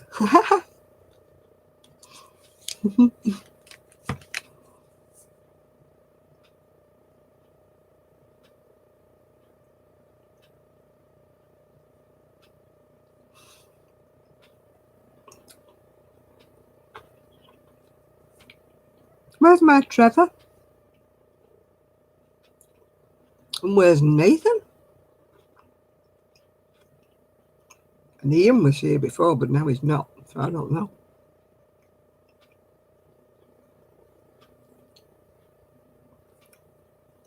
Yeah, they got a secret cow assignation. That's what it is. I think they've got a herd somewhere.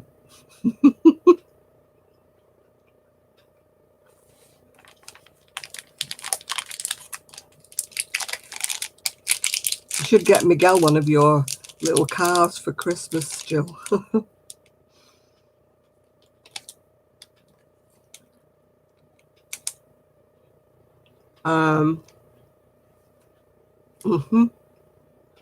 Yes, Teresa, it's 17.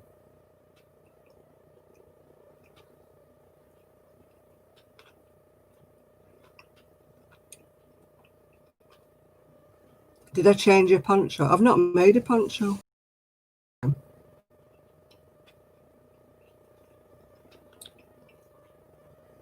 You're confused, are you? Right. You're always confused, Miguel. I just said, where have you been? Because Jules appeared at the same time as you. So we were trying to start a rumour.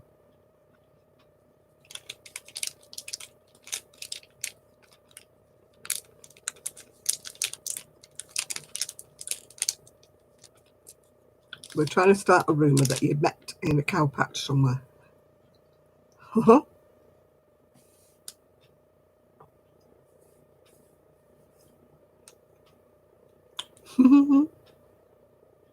Oh, it's twisted up. I can't get it to stay straight.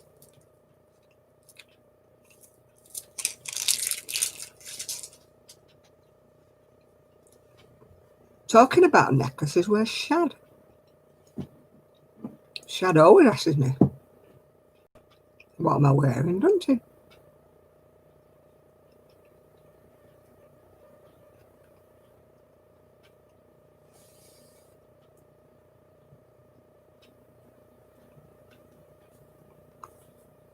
Oh, we always have a big crowd in here, Teresa. A lot of them don't talk. They just lurk. We have a lot of lurkers.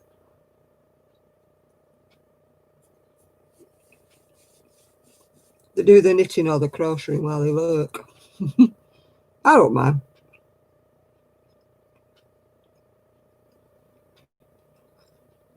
That was ages ago, Yorkies, Miguel. You need to refresh.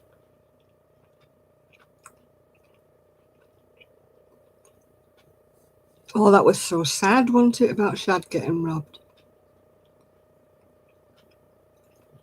Oh, you're usually a lurker, right, Teresa? Well, lurkers are welcome. We don't have any prejudices against a lurker.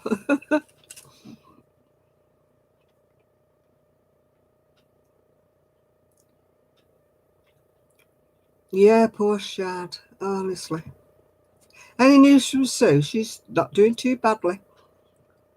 As I told you, her heart rate's come down, so she's on the right. She's on the right way. Yeah. You're crocheting a baby blanket, Ella. Oh, you're usually a lurker as well. I've spoken to you before, Ella. You don't always lurk. Yeah. You're an introvert. So am I. Definitely an introvert. I don't think I've ever been called an introvert. Hi, Rebecca.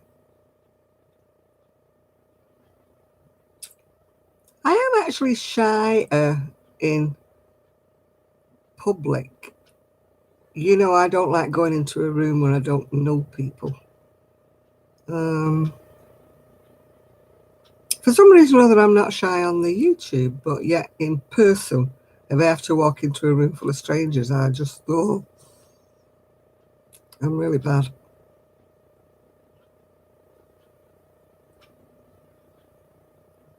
You're in bed knitting loom knitting a sock. I have never tried loom knitting. Loom knitting.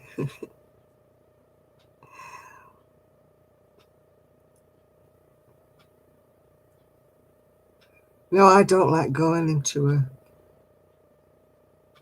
a room full of strangers, no. Even with somebody that I know, I'll walk in. But when I was with my ex-husband, I used to let him walk in first. And I used to walk in behind him. And wait to see if I could see a friendly face anywhere.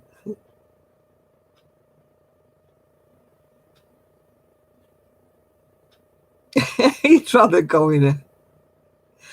I tend to be a very nervous talker, Jill. Yeah, you would prefer snakes and pigeons' eyes, at you. I talk a lot in real life. It's like I don't get many human visitors in face-to-face. So when I get somebody captive, it's like... and I talk the socks off until I calm down a bit. Oh, you found me because of Granny D? Oh, thank you. Thank Granny D. She sent a lot of people my way, so it's very nice of her. Yeah, very nice of Granny D to do that.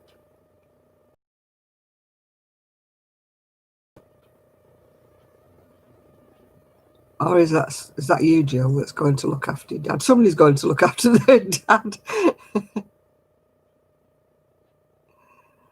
I've got a drawer with knitted socks in that I very seldom put on my feet. Because if you know, I'm itchy with wool.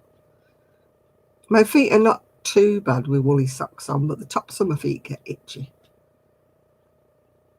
And so I don't like wearing socks.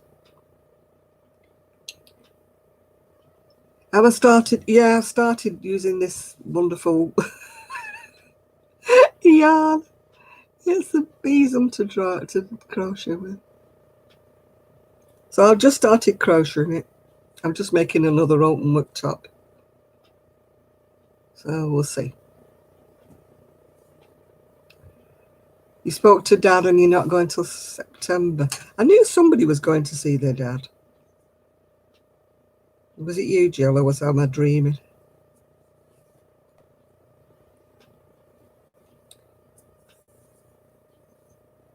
Yeah.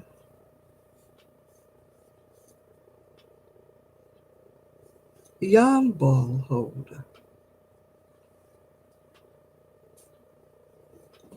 You mean one of those things you put your yarn inside and a yarn bowl or a yarn ball? I just bought a glass bowl from the charity shop. I wasn't paying all that money for a yarn bowl. Kelly bought one, but I don't think she ever uses it. Oh, his procedure's been put off, I see. Yeah, I mean, whenever we go to craft fairs, which isn't very often, but they always have these wonderful wooden, like, craft bowls and stuff. Because I would never get a ceramic one because I'd drop it. There's some wonderful wooden ones that are just so lovely, but they're so expensive. So I just got a glass one from the charity shop.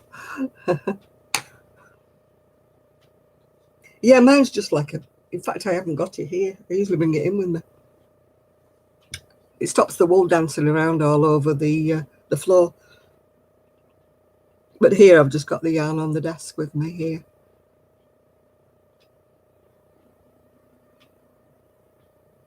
Yeah. I used to have a wooden salad bowl. I absolutely loved it. But because it was always full of water, it just went all funny on me. Don't think wooden ones are meant for salad.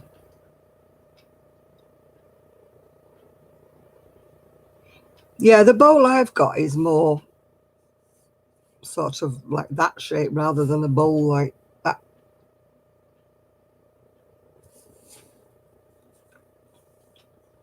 gosh, that must be awful if it's all snaggy. Hi, Judy.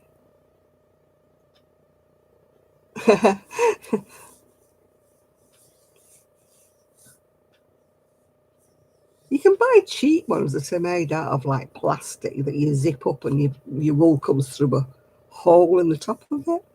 I just couldn't get that bit to work for me. Are you going to make some coffee? Have you not got any iced coffee in your fridge? What's wrong with you, Miguel? That's not like you. Yeah, if a bowl's too much like that, so your ball will just bounce out of it, won't it? You know, so my bowl's like that, so it's deep, so it doesn't bounce out, if you know what I'm saying. I mean, I don't see how like a big ball or something like Red Heart would fit in a yarn bowl, because it's the wrong shape, isn't it? You're lurking, are you, Paula? Oh, good. Finish your sweater off. Yeah.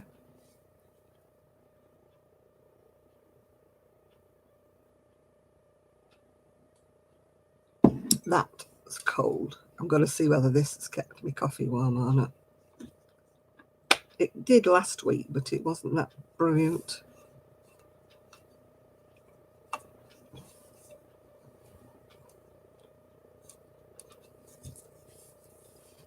Eee.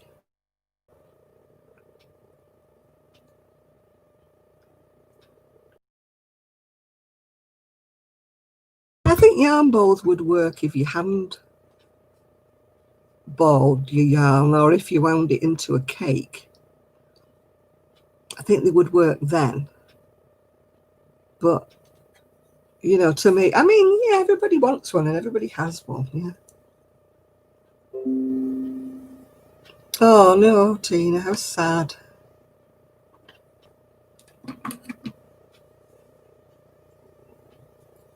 How sad. I always feel for when people lose their pets, you know.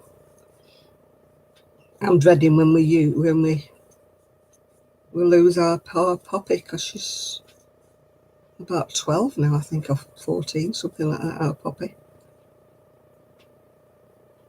All right, Teresa. Bye now. We'll see you next week, maybe. Yeah.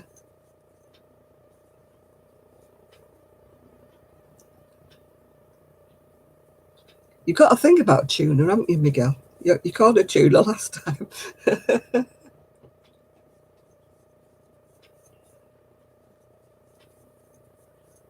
Sorry, Tina. He just likes to call you tuna.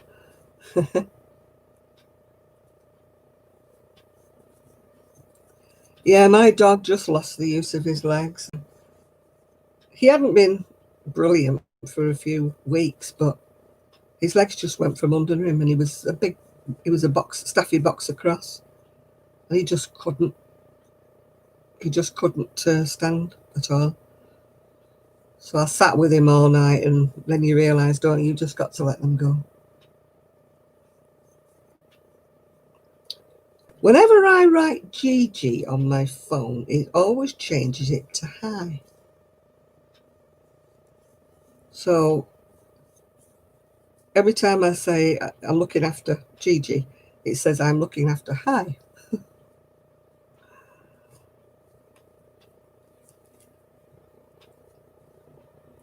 I get sick of all this predictive text. It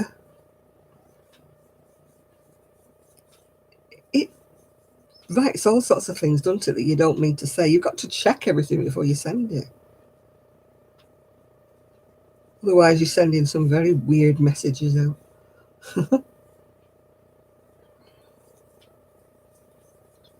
Get you in trouble, couldn't it, you know?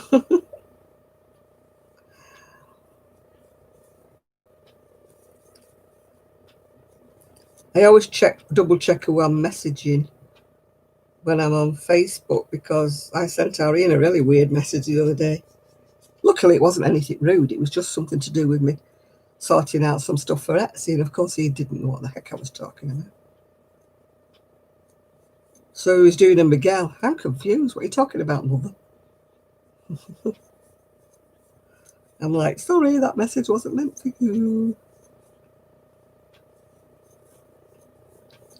So good job it wasn't anything rude or anything.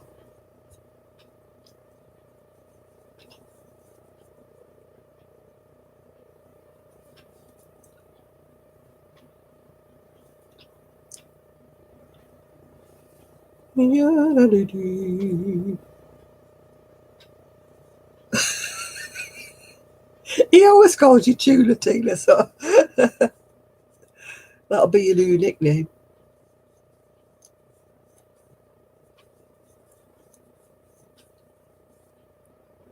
Has anybody heard from Enid? She's been missing for quite a while.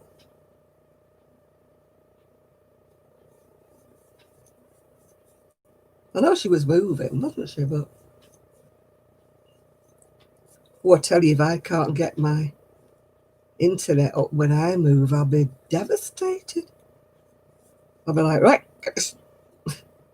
get this, before I move in, get this internet sorted out.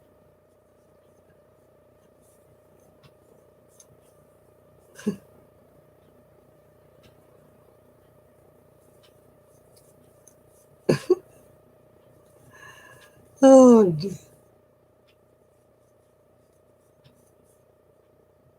can't be doing without my internet.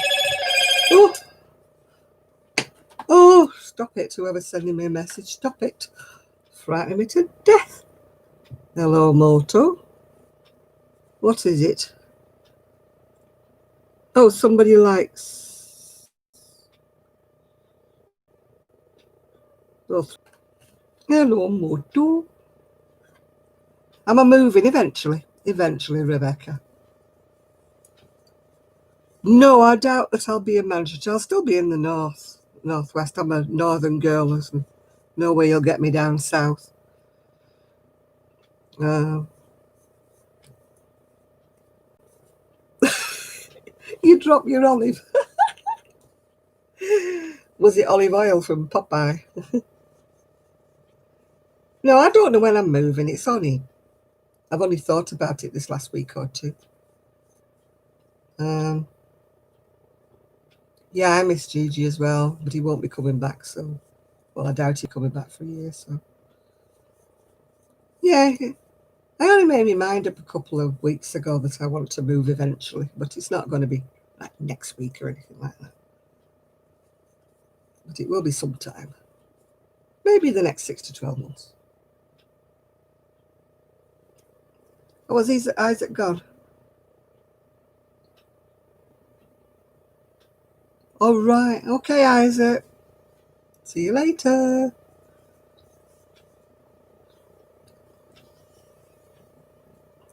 No, he's not having a martini. He just likes olives.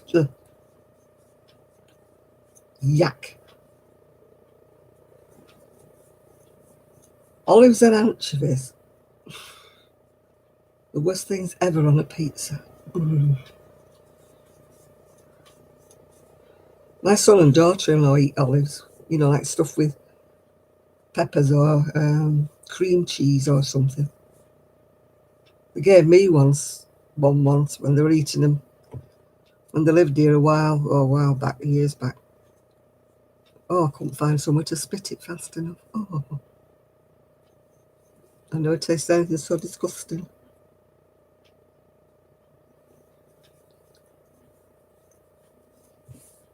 How anybody eats olives? Oh, don't know. Foul things.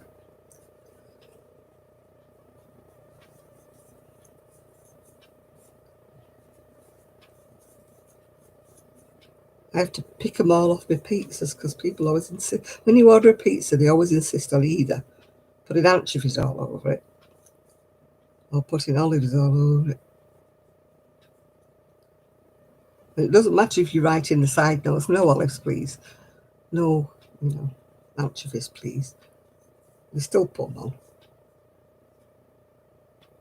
Where has what's her name been? What's her name? Oh, Enid. Enid, I don't know. She was moving. She said she was moving, and then I've not heard from her since. Must be weeks now.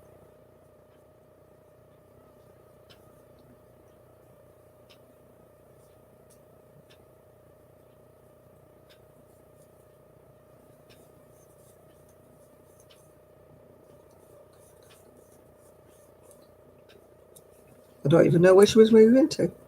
I know she said she was moving. Maybe she just got fed up with us all and left us all to it. Who knows?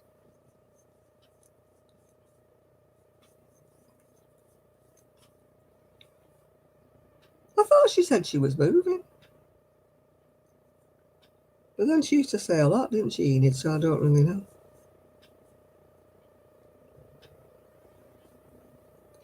She was always on about the kids doing her head in, yeah.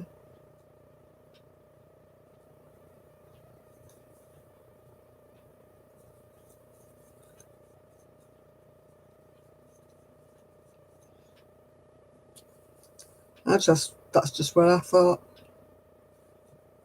I've got mine, thanks, Tina. Thanks for the offer. Anybody else want a cuppa? Tina's put the kettle on.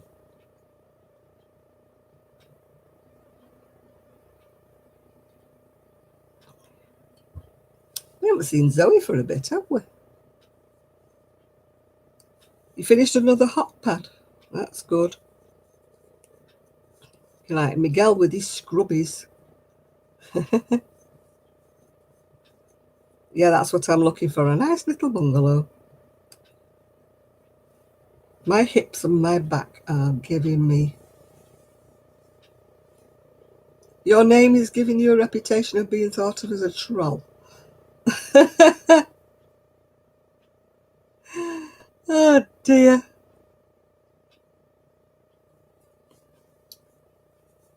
You'll have to change your name to Who Knows My Name is Miguel.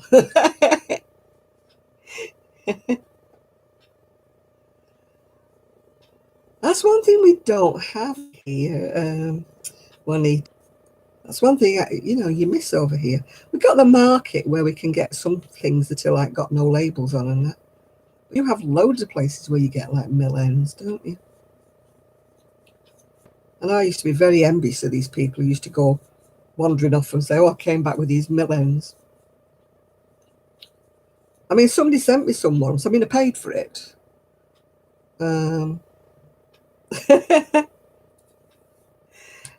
No, if you do that, who knows I'm not a troll, they'll think you are one. You have to do, I'm not a troll, or who knows, it's me, Miguel. I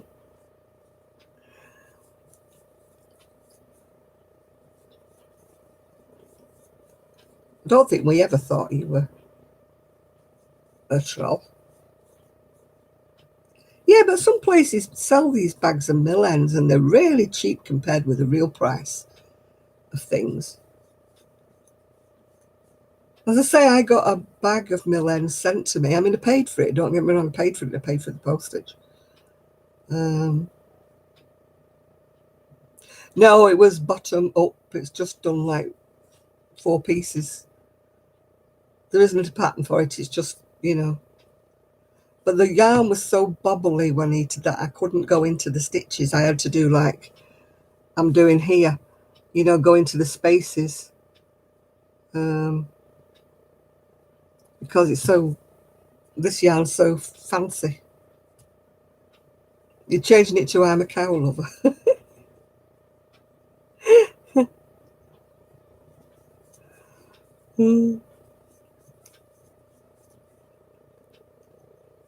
I'm a troll, folding roll. What are mill ends? Mill ends are yarn that could have a slight difference. Say they've made it up and it's got a colour that's slightly wrong or something like that. Or it could be the end of a line and they don't put the labels on them and they sell them off in bags really cheaply. Because that's like the end of something. They've got no labels on, you kind of have to guess what they are. But they're really cheap, yeah.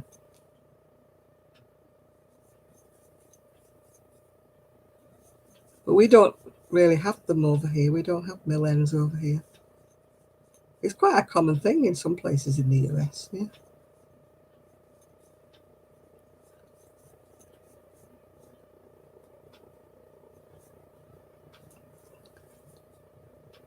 No, I don't think we want you to be called cow lover.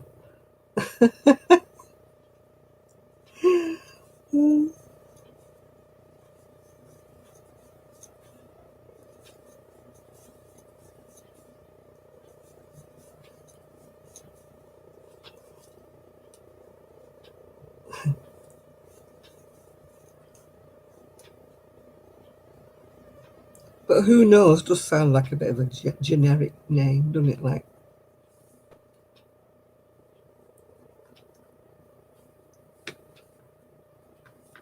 you know, it's like, who? Here I am, or who am I? Something like that.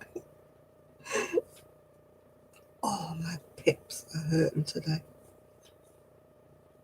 They were hurting when I got up this morning. I must have been sleeping funny. That's why I need no stairs.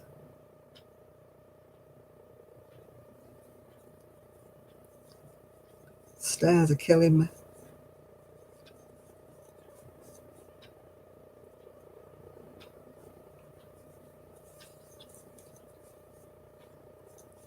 I also lugged a bag of crochet upstairs and the old Hoover, which is very heavy. I lugged that upstairs, which isn't a good idea. Not my best idea. And then I picked up this box of knitting patterns. I picked up that, which was again another stupid idea. So I've had 3 stupid ideas in one day. So it's no wonder my back's going. I won't learn a lesson. I am Dumbo. I know these things at my back and I go and do them. Stylecraft, yeah, I find it quite soft. Is it Kim or something? The old Hoover is as heavy as anything and it picks up every little crumb. It's the best Hoover in the world, but it's 50 odd years old and it weighs an absolute ton. But my new Hoover, yeah, it's great, but my new Hoover doesn't pick up like the old one does. No matter what kind of Hoover I've had, I always go back to the old heavy Hoover because it picks everything up. It practically sucks the carpet up with the dust, you know, it's one of them ones. But it is so heavy. It's metal, you know, proper metal. It's not one of these plastic things. But you never wreck it because it just carries on going. It's very rare the belt snaps or anything. Whereas I had an old Electrolux and every time I turned the darn thing on, the belt snapped.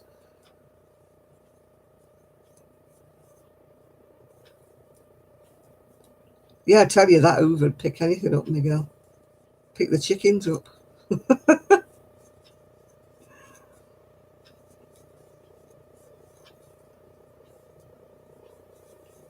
It was brilliant when Buster was around. He used to pick all his hair up. But I had to stop using it because every time I did it, it used to wreck me back. But I took it upstairs because my landing is full of plaster dust. And I don't want to wreck my new Hoover picking up plaster dust. So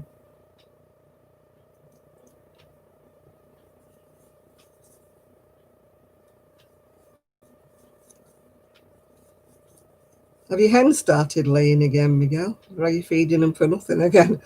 Are they still on strike from you changing their food?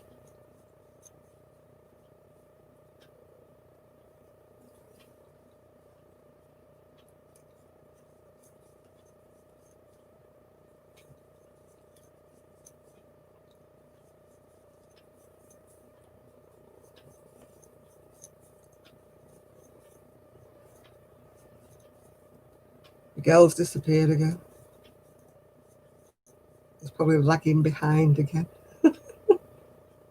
Miguel! Oh, the bags, yeah, you can find them on eBay. Yeah, I get the bags from eBay.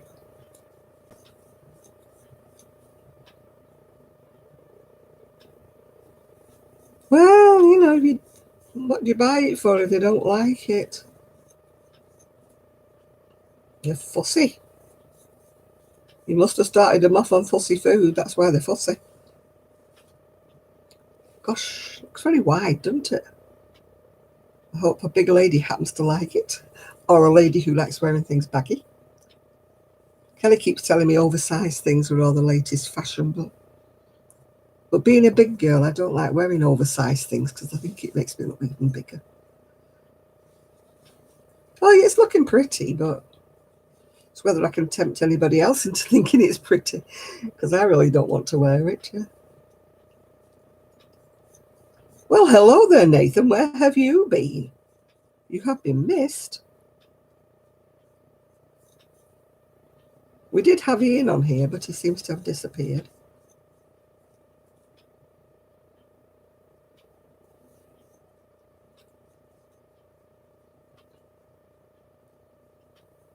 All we need now is Trevor, and we did have Isaac and we did have Brandon, but I don't think they're still here. Well, Isaac's not here, he's gone. I don't know whether Brandon's still around or not.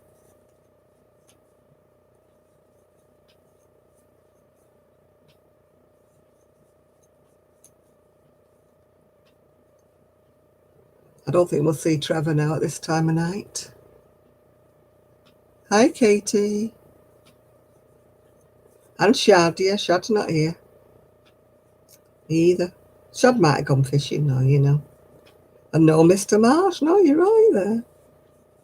Although he did come on quite late last time. Mr. Marsh did. Yeah, we have John, and we had Brandon, if he's still here. And we did have Isaac, but he's gone. But no Shad, no Trev. And I think Ian's disappeared.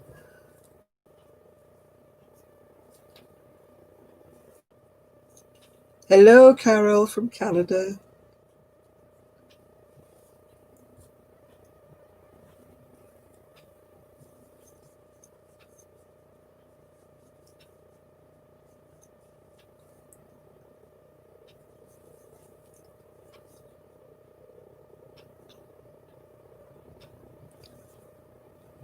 I'm going to have a lie-in tomorrow, I think.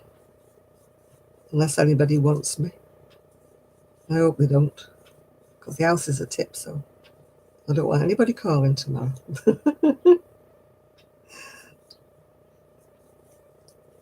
Not until I've tidied up a bit. I'm still at the stage of making a mess everywhere, so that won't be for a while, being tidy.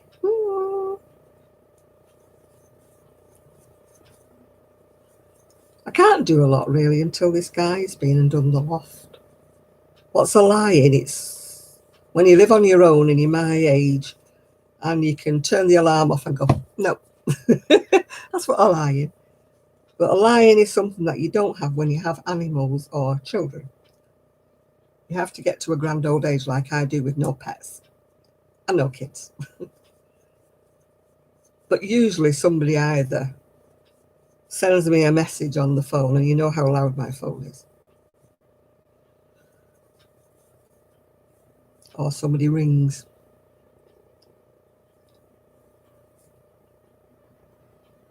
Oh, I've been up 5 a.m. before today, but that's usually because I've not slept all night. I have a habit of not being able to sleep until about 4 o'clock, 5 o'clock. And then I don't want to get up until lunchtime. My body clock is upside down. Hi, Janet.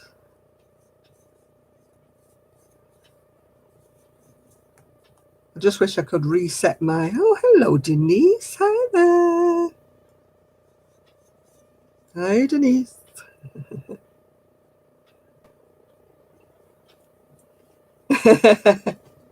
She's called Denise, Miguel. Dear is her surname.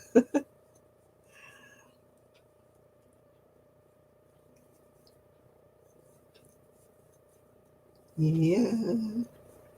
Denise is the lady who made me the lovely pins. I don't know where me, it's two people, has gone. So I've got the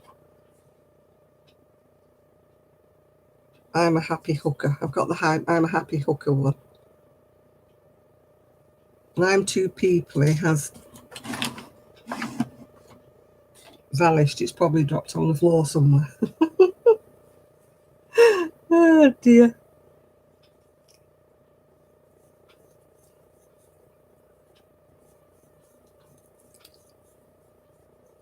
$6:15, you're letting the roosters out. Oh gosh, no, I'd get back in bed again, me. I'd let them out, Miguel, let the dogs out for a whittle. And then I'd get back in bed for a bit. And they used to say that to me when I used to look after Gigi. Does Gigi not get you up early? I went, yeah, he gets me up early, but then I let him out for the wee, give him his breakfast, and then we get back in bed again.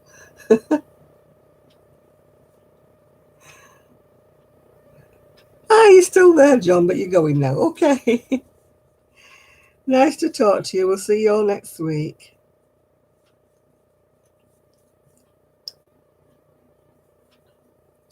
You had the Rocky Horror Picture Show.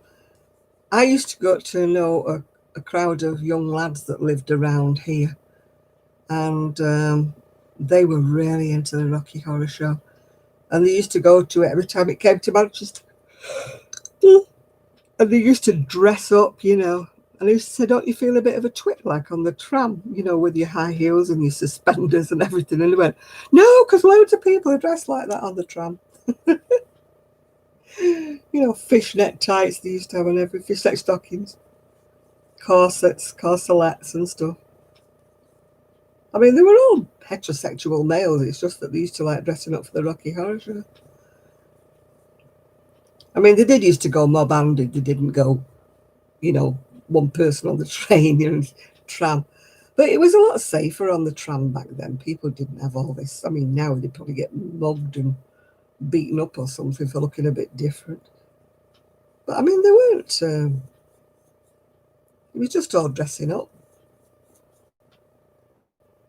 And they used to know all the words and started, you know, singing.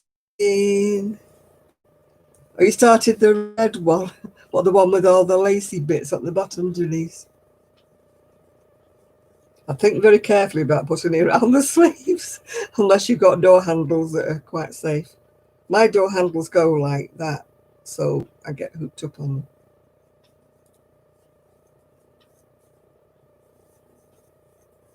Yeah, the number of times I've yanked myself back again with them because I've got hooked up. You're walking away, they're like that. Back you go because you've got hooked up on something. I mean, I do love it. The bottom never gets hooked up on anything. It was just the sleeves. So if I made it again, I'll have to put a different sleeve on it. But I do love it, and everybody loves it when I wear it. Everybody go, oh, a lovely sweater.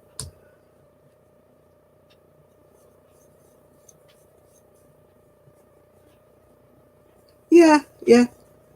I might make one as is, you know, for the shop. Because not everybody gets hooked up on doorknobs like I do. Not everybody's careless. If there's something to trip over, I'll trip over it. If there's something to hang onto. Yeah, mine was in double knit, but I must admit it was quite a sturdy double knit. It wasn't a flimsy double knit. Because it's on quite a big hook, isn't it? Is it 5mm or 550 or something? So, and I found it was quite stretchy after I'd washed it anyway. It did fit a bit like snug when I first made it, but now it doesn't. Now it's quite stretchy.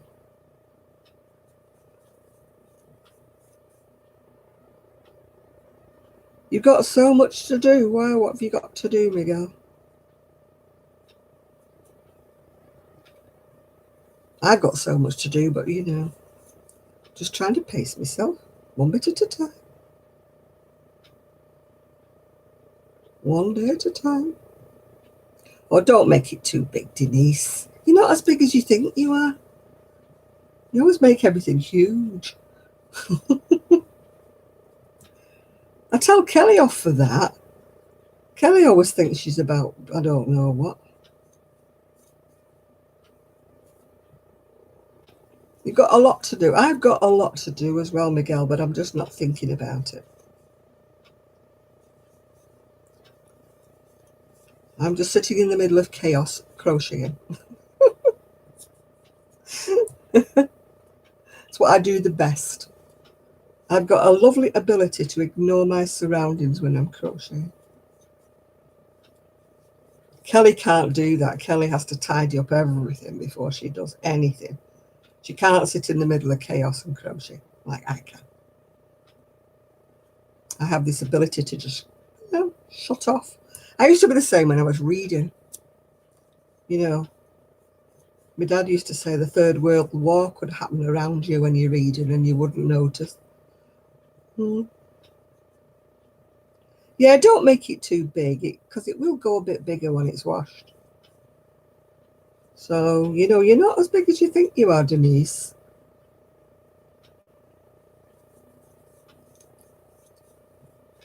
How much have I crocheted this evening? I've crocheted that, but it's a big size. It's a big size, but it's not for me.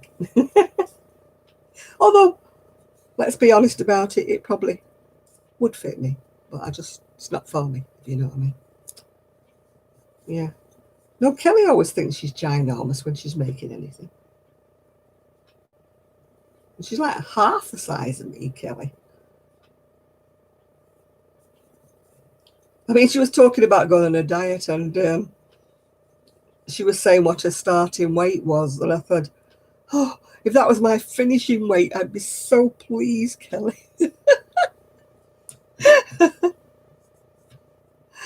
I would think that was wonderful if I weighed what Kelly did. I think it was absolutely marvellous. And she's thinking she's too big. Oh. I think we should just strangle the BMI. I wouldn't mind being obese rather than morbidly obese. That would be a great improvement, wouldn't it?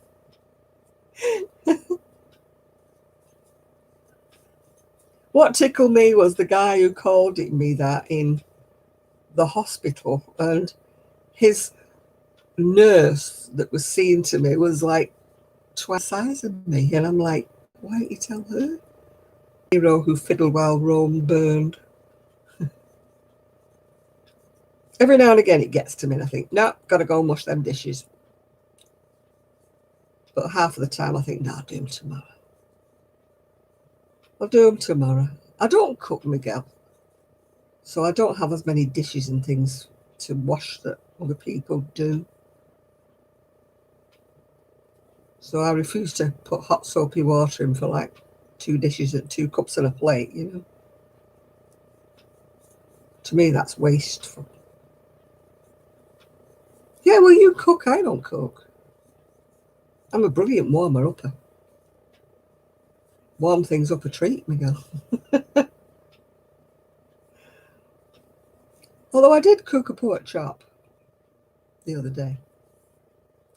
What I do is I line me utensil thing with tin foil, and then I put my pork chop in. So when my pork chop's done, I just scrumple up the tin foil, and then my dish underneath is nice and clean, so I don't have to wash it up. I'm full of tricks like that. All right, Rebecca, good night, love. No, when you don't cook, you have all these little workarounds, where your tin foil covers a lot of sins and you don't have to wash things.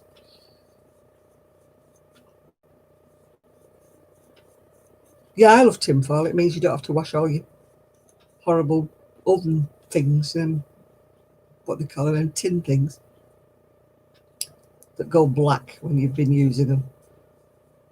You buy them and they're lovely and silver, aren't they? And about 3 or 4 times after you've used them, they go black. So that's why I line them with tin foil.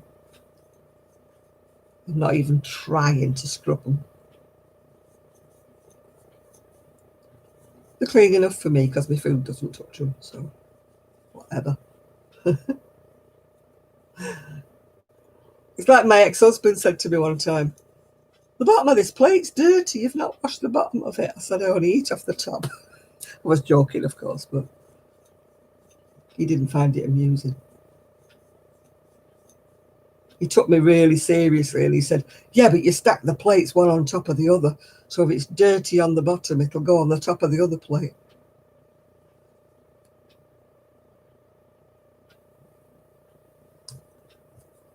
So I was only joking, but he didn't see the joke. It's like when people say to me, your kitchen floor needs a mop. I said, I don't eat off the floor.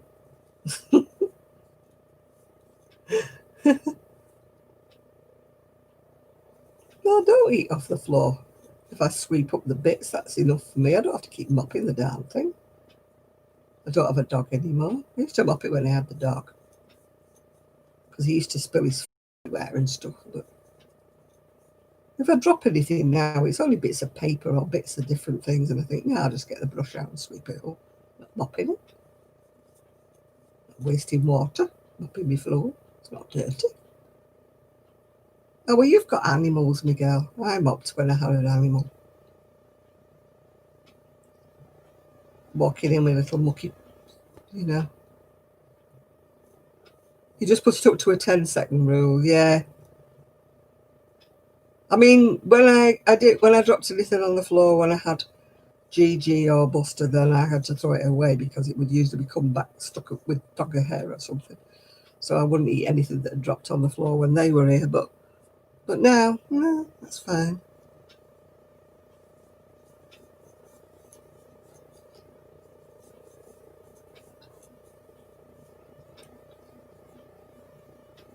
Yeah, I'm not that fussy.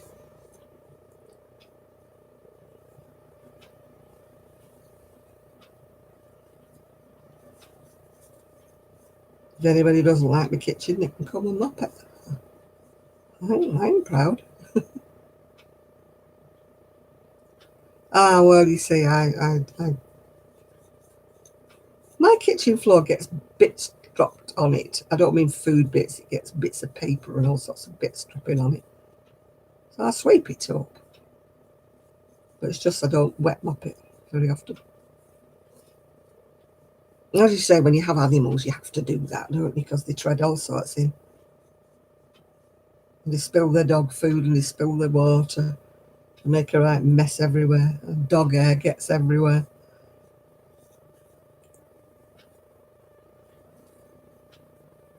Not the theme.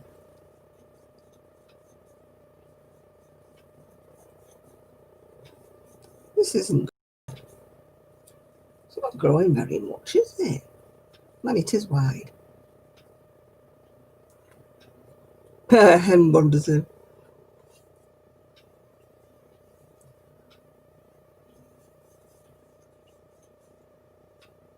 I've got some pink camo in my red heart.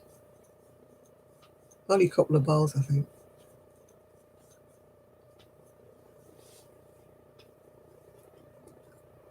I must start using some of my red heart. A lot of it was gifts. What am I making? I'm making one of them things behind me, like a slouchy thing. But I'm making it in a bigger size, and I'm making it in this weird wool. This weirdy wool. Hi, Melly. Oh, that's nice of you. Yeah, you're spending it with your dad. I'm sure your dad will be glad of your company.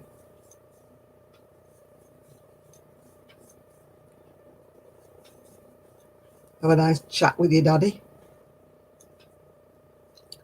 I wish I could have a chat with my daddy. You don't appreciate them when they're here.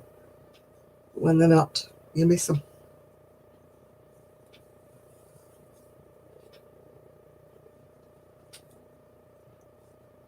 Even now, my dad's been gone now. About 20 years, my dad. But when I'm thinking about things that happened in the past, and I'm like, my dad would have known that. You wish you'd taken more notice about what your dad was talking to you about. Because he was a great one for, historical facts about like the town we were living in and stuff. Because he'd lived there all his life. And, now when anybody says, oh, what was that place called? And I'm thinking, my dad would have known. He wish he'd like recorded him when he was off on one of his tale-telling rambles, yeah. Yeah, the boy who used to live next door, well, the guy who used to live next door, his mum's the same. I mean, he tried ringing her up. He tried standing outside the window and ringing her up, and she got really confused because she's got Alzheimer's or dementia, whatever she's got. And she thought it was his brother who lived in Australia. And she's like, "Why are you ringing me from Australia, Dave?" And he's like, "No, it's Tony." And even when she saw him through the window, she thought it was still Dave.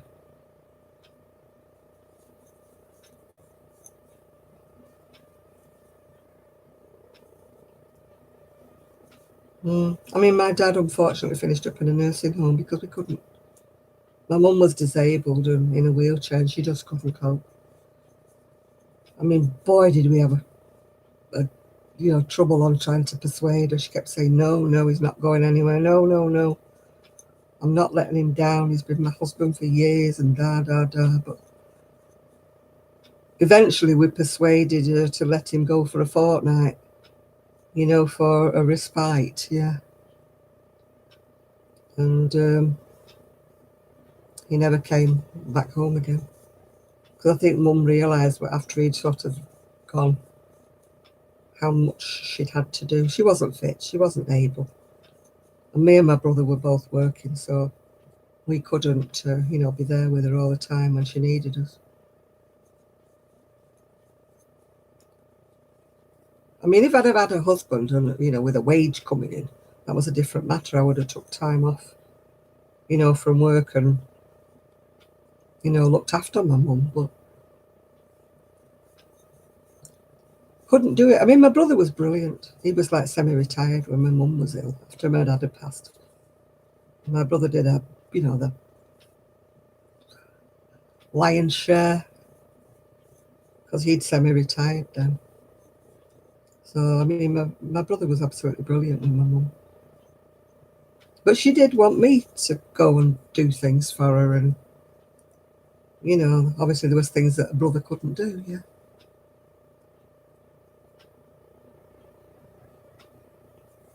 Yeah, I mean, if my mum would have been fitter and I hadn't had to work, every single day, like, things would have been different. I mean, we didn't want to put Dad in a home. It's the last thing you want to do with your parents.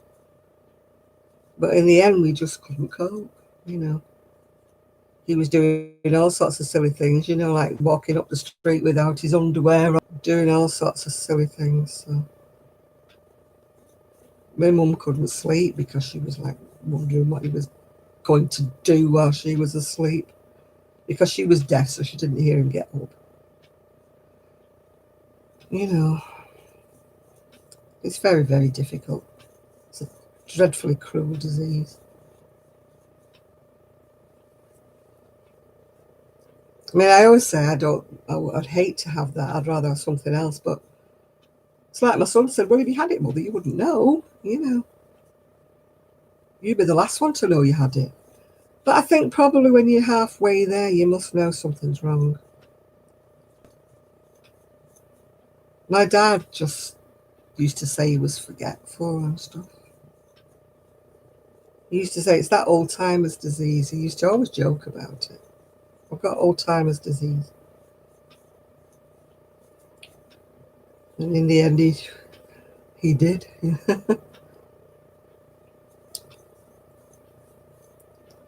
But I keep crocheting, reading, doing things, hoping to keep my brain active. Because they say the more you keep your brain active, the less likely you are to have it. But I don't know about that, because you read about university lecturers and professors and really eminent people who get it. So I don't think, if you're going to get it, you're going to get it. I don't think you can ward it off. If it was that easy, we'd all be doing Sudoku and stuff. I can't do that Sudoku. I don't know whether anybody else can. It baffles me completely. Can't do it. Can't make head nor tail of it. Mind you, I'm rubbish at maths, so it's no wonder. I'd rather do word search or something dead easy. My brother was the brain box. He used to do these really, really hard crosswords, in these highbrow newspapers. He used to spend hours doing these crosswords.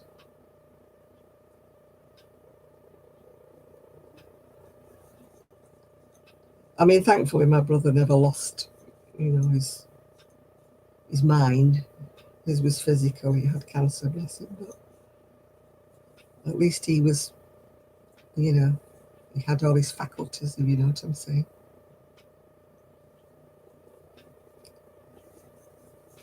But is that worse because he knew was what was happening to him? So was that worse, than losing your mind? I don't know.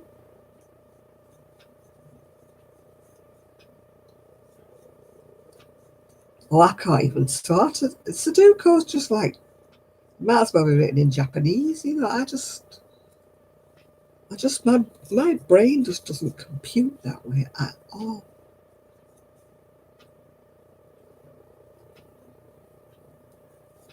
I mean, I had a friend and his wife, she had MS. She used to love Sudoku, but obviously the MS got the better of her and she couldn't do it anymore. She used to do like all sorts of things like, tapestry and everything. I mean, the MS got the better of her, sadly.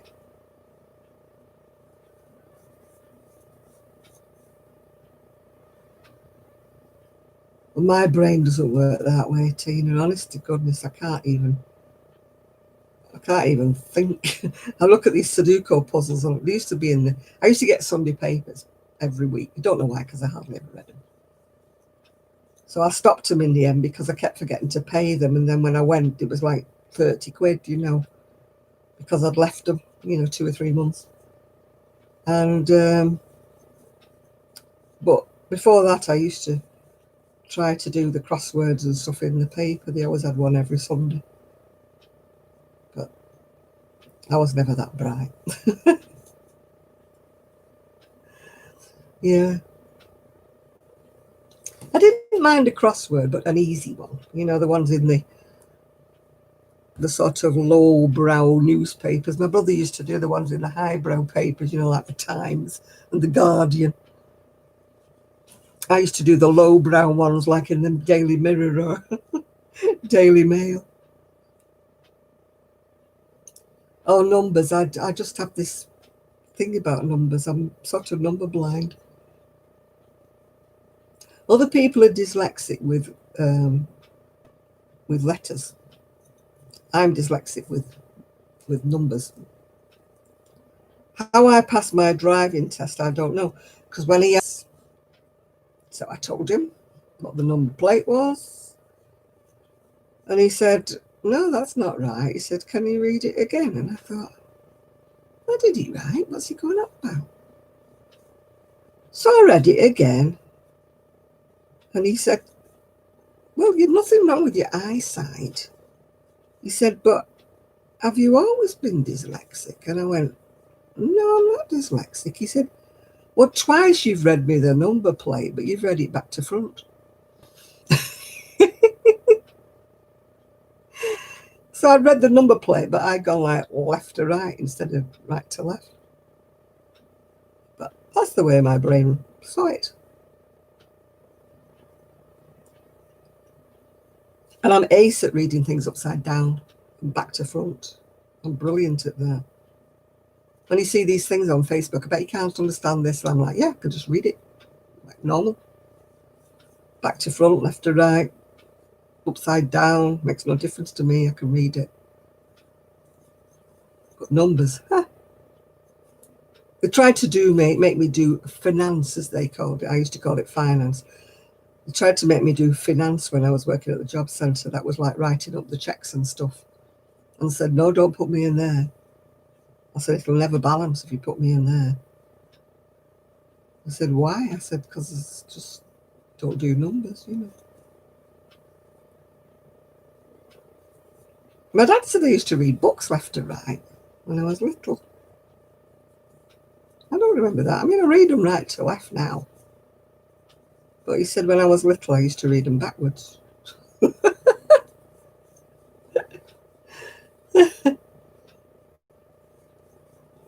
have to write everything down. I'm okay with maths if it's on a paper and I've got a pencil.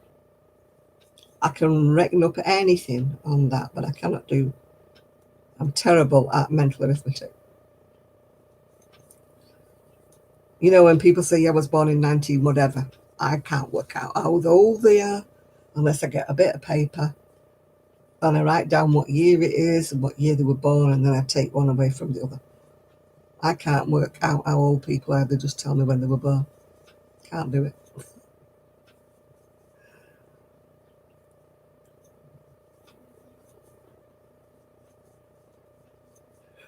Ooh. Oh, I'm yawning already. What time is it? 10 to 12 and I'm yawning already. No, maths is not my friend. Not at all. I mean, when I worked in the shop, I never made mistakes, but we had tissue paper on the counters that we used to wrap things up in.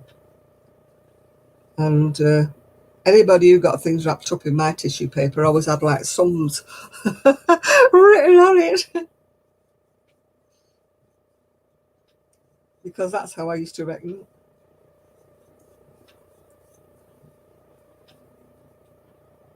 Oh, you got extra carpet. I'm sure you can find a use for it.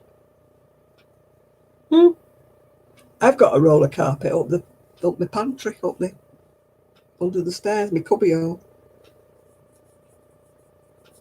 It was what was left over when they did the fitted carpet. It's not much good to me now, is it? That'll be another thing I've got to get rid of.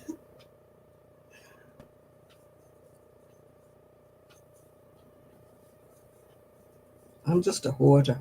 I always think something might happen to the carpet. I might get a tear in it, or I might get something or other. And I might need a little bit just to mend it. I never have.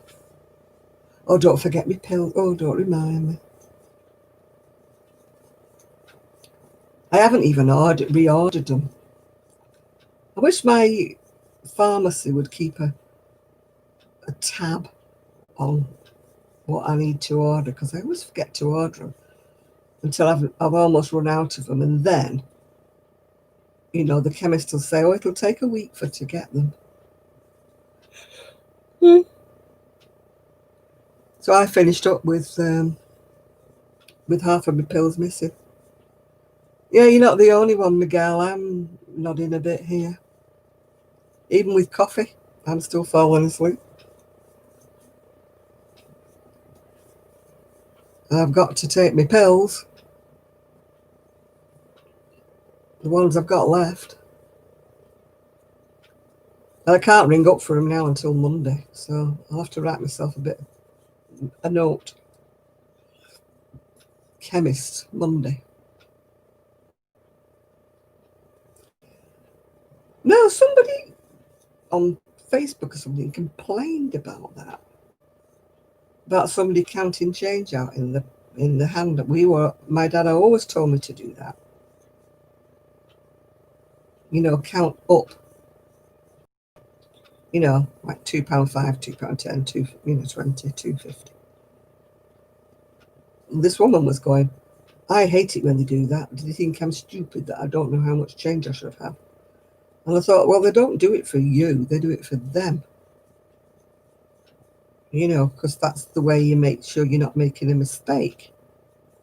Because we never had one of those tills that worked out how much change. Have you ever tried giving a young cashier an extra penny or 5p or something? Yeah, my back's angry with me, as is my hips as well. Patricia, you're not on your own today. My back's saying, go and have a lie down. Take a painkiller, for goodness sake. Because I won't take painkillers out any. I hate them. Unless I really have to take them, I won't take painkillers. But some days, like today, but they dull my senses and I don't like taking them. Might be all right taking them tonight because I'm going to bed, but I really don't like taking them during the day. Right, if you're leaving us, Patricia, good night and we'll see you next week. I might count out my pills, all my myriad of pills, and put them on the desk. And then they can glare at me, so I won't forget. I forgot to take my injection last week as well. But it's not due till Sunday, so I can't take it now. I need to take it tomorrow. For my diabetes. It's not insulin, it's okay. But I should take it every week, and I forgot it last week. And if you get past a certain number of days, it's better if you don't take it, because you can only take it like 7 days from 7 days, if you know what I'm saying. So when it was about Wednesday and I realised I'd forgotten it, I thought, well, I'm not taking it now, because that means I'd have to change my day from Sunday to Wednesday. And Sunday's a more memorable day to remember, so. I'm still here, I haven't died. I'm sure they pumped me full of all sorts. Unnecessarily. I say to the pharmacist every time we do a pill review, do I really need to take this? Do I really need to take that? Then he starts telling me, oh yeah, you need this for that and you need that for that. Well, why do I need all of these, you know? Isn't there one I could take instead of all of these, you know? Well, no, this is for this and that's for that. I said, well, if that's for my blood pressure and that other's for my blood pressure, why do I need two? Ah, well, they work in different ways. And I'm like, ugh. I just wish I was young again and didn't take any pills. Those were the days, eh? Well, I've dropped two off anyway. I've dropped my painkillers. And I've dropped my patches. I don't take them either. Although tonight, could do with something tonight. It's only to let me get to sleep. Oh, I've got my nerve relaxers as well that I won't take. You know, for my neuropathy and that. Oh, I'm not taking any more pills. I'm fed up with them. There we go. That's what I've done so far.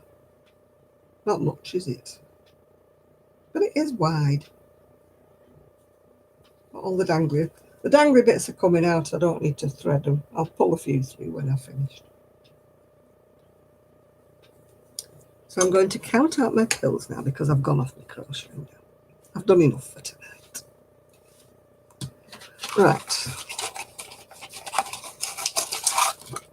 Right, we'll start off with the iron pill. My anemia.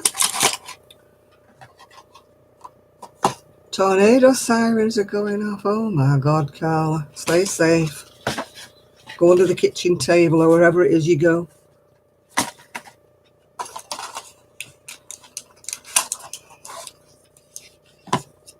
Your diabetes pill. I'm not taking me vitamin tablets because I can't swallow them. They've got no coating on them. I can't take them because they've got no coating on them. They just stick in the throat like sawdust. Oh, I wish my fingers worked.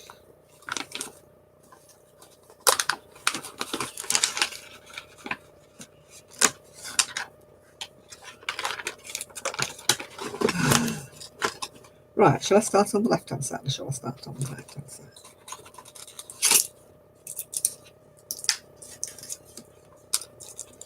I need to go through them tomorrow and write down what I need to phone up about.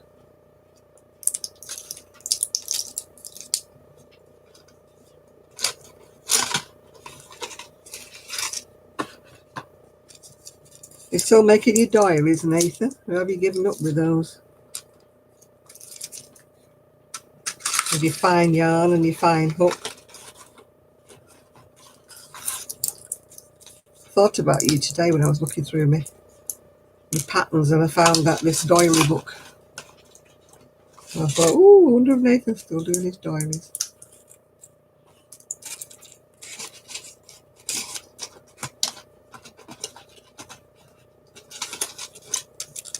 I'm going to run out of all these pills before I get any refills. It's only one of them. Ooh, that's fun. Seeing as I haven't put my order in. I mean, you're all right in the States. You put your order in, don't you? And you get it the day after. I put my order in and get mine a week later. Right, I think that's it. So I'm not taking the vitamin. I don't know whether he is or not. He wanted to make them. Am I in the army? Don't be daft. Zombie killer. Obviously you're a gamer.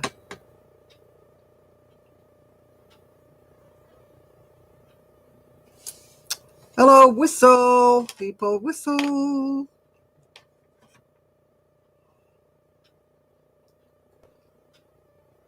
You only started one, doily. Oh, they're too fine for me. That hook's too thin.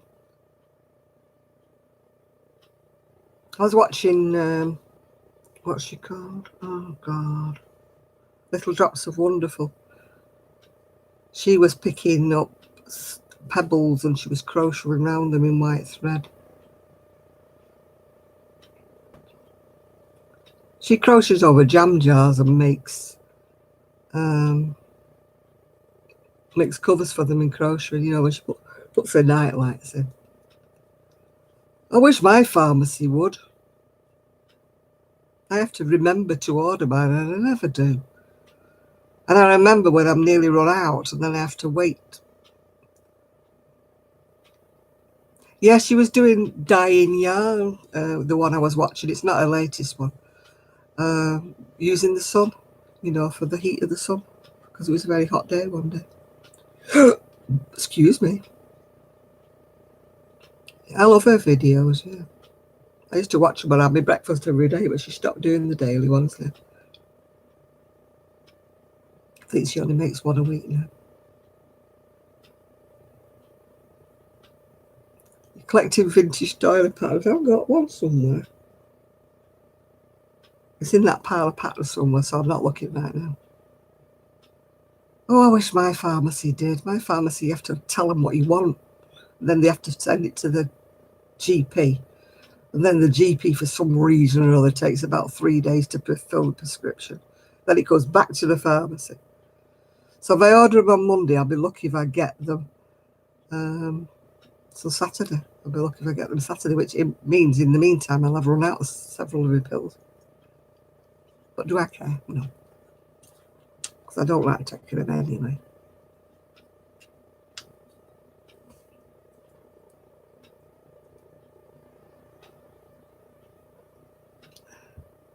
I have doily patterns somewhere else, Nathan. I don't know where they are. They're in that safe place. They're probably upstairs. I haven't even tried to sort out my crochet patterns because I'm getting overwhelmed with the knitting ones. So, taking photographs of that's it's going to be a nightmare. In ages. Oh, naughty Nathan. Put you in the naughty corner, Nathan. Besides watching the TV or playing games.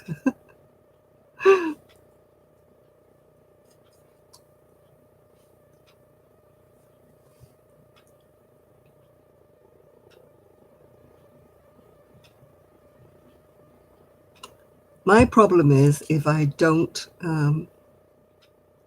crochet, I haven't got another hobby. I read a bit.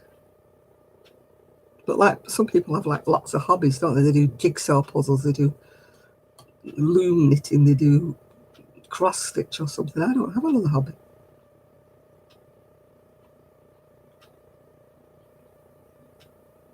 I know people who've bought doilies from the charity shop and washed them and stretched them out and made those dream catcher things with them, you know, hung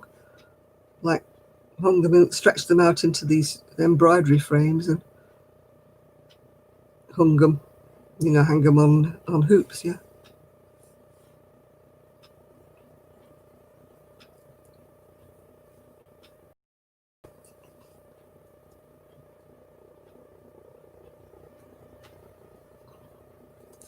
That Jen Cherry, Star Lily Creation, she does loads of dream catchers. And then there's another lady called Gina Renee. She does a lot of dream catchers. They sell them at these craft fairs and stuff. They get a fortune for them. I know if I made any, they wouldn't sell.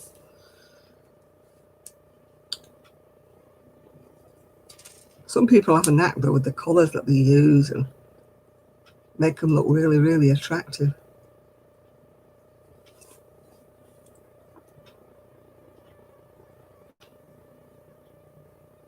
I'm not as clever with the colour combinations like some people are. Some people put colours together and you're like, no, what are you putting those two colours together for, 3 colours together for? No. And then when they finished, it looks great.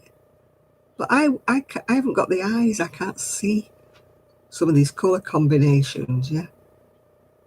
I'm like looking at them thinking, no, I wouldn't put those 2 colours together. And they're right and I'm wrong, yeah. I used to have a book, I don't know whether I still got it, called the Pineapple Book. And everything in it was pineapples. All the doilies, different things, they were all pineapples. I don't know if I still got it though, Nathan. It's a long time ago since I saw that book.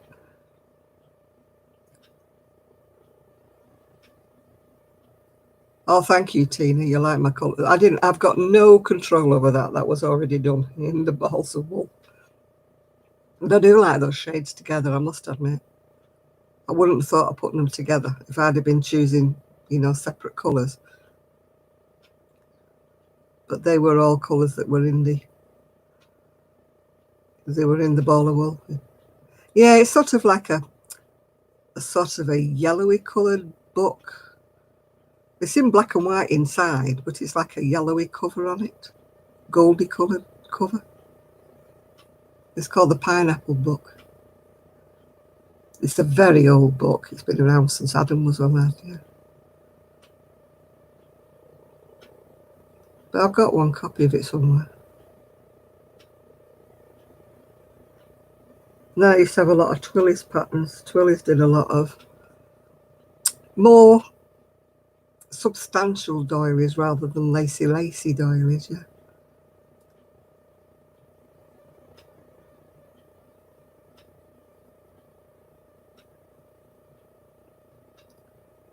I'm trying not to look, Jill, at any more yarn. I've got so much that I need to use up. If I'm going to have to bag it up and put it in a storage unit or something, the less I can bag up, the better. So I daren't buy any more.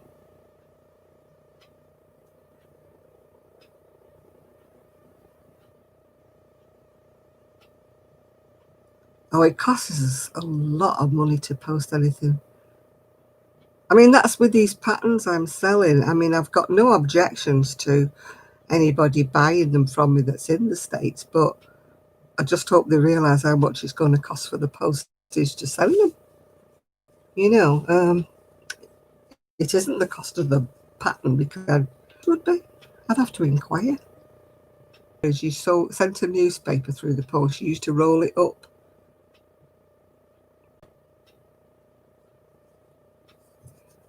and put a wrap around it, and it used to go what they call paper rate.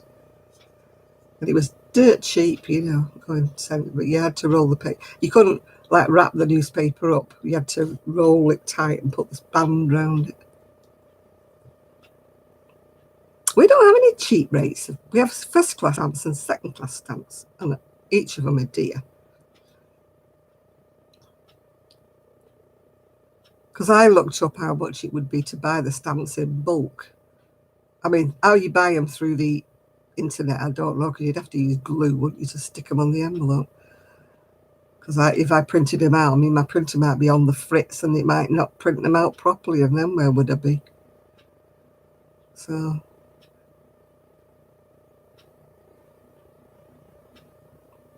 No, we don't have media mail or anything like that. We used to have the, like I say, this where you rolled up the newspaper and you weren't allowed to put a letter in the newspaper or anything like that. We just had to be the newspaper. And then we used to have airmail letters that were so flimsy. They were like a big sheet, and then you used to fold them and glue them.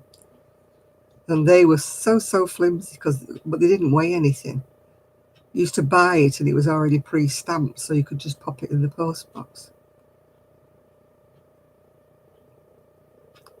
Oh no, if we sent books, magazines, CDs, DVDs, they'd have to get weighed at the post office, and it would go by however much it weighed. But we don't have media mail now. I mean, people who send out brochures and stuff like that, they maybe get a special rate from the post office, but I don't know.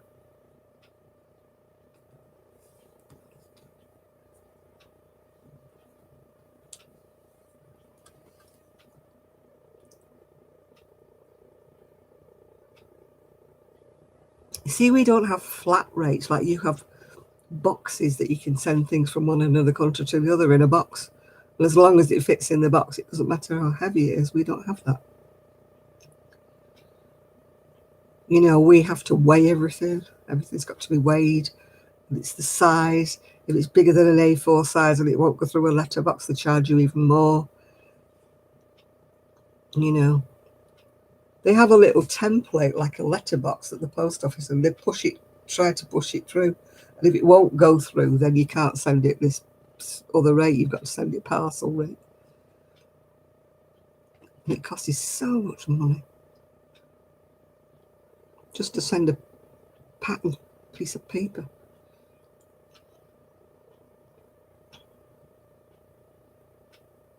Oh, you're back, Melly. I'm just about awake. I'm already starting to get the yawns and the eyes. Yeah. Yeah, well, we couldn't do that, Miguel. They'd weigh it on the scales, and we'd have to pay for the weight. However much it costs, we'd have to. I mean, I sent a box one time to Rose in the Philippines. I mean, there was a lot in the box, but it cost me £100 and something in the postage to send it to her. And then she had to pay at the other end because she had to pay customs duty. So all in all, it was a big, expensive box of yarn. I mean, she loved it. You know, she loved the box and opening it up. And quite a few people from the States used to send the boxes as well, but they probably worked out it cost so much money. This isn't I didn't make it, so I can't tell you much about it. It's one that somebody made for me, I should say, because they knew I loved purple and I loved green, so I can't tell you much about it except it was a gift. A lot of the shawls I wear are gifts. I've got a lot of shawls that I've made, but then I seem to always wear the ones that are gifts. I don't know why. So I can't tell you much about them. I can't tell you the pattern. I can't tell you anything.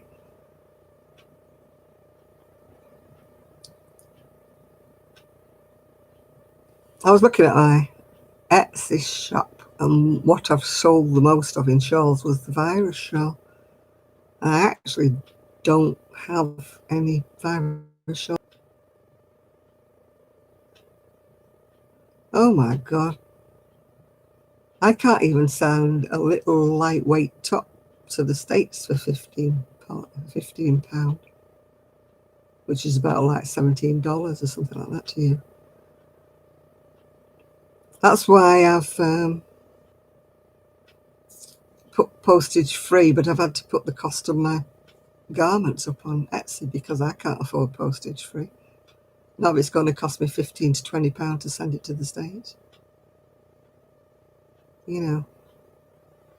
But Etsy have this way of saying, oh, you won't get any sales if you don't offer postage free. So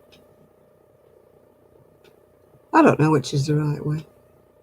I'm trying it for a short time, having postage free, and see whether it works or not. If not, I'll go back to reverting to the lower price for the garment and charging you the postage on top. Maybe people would prefer it that way, I don't know.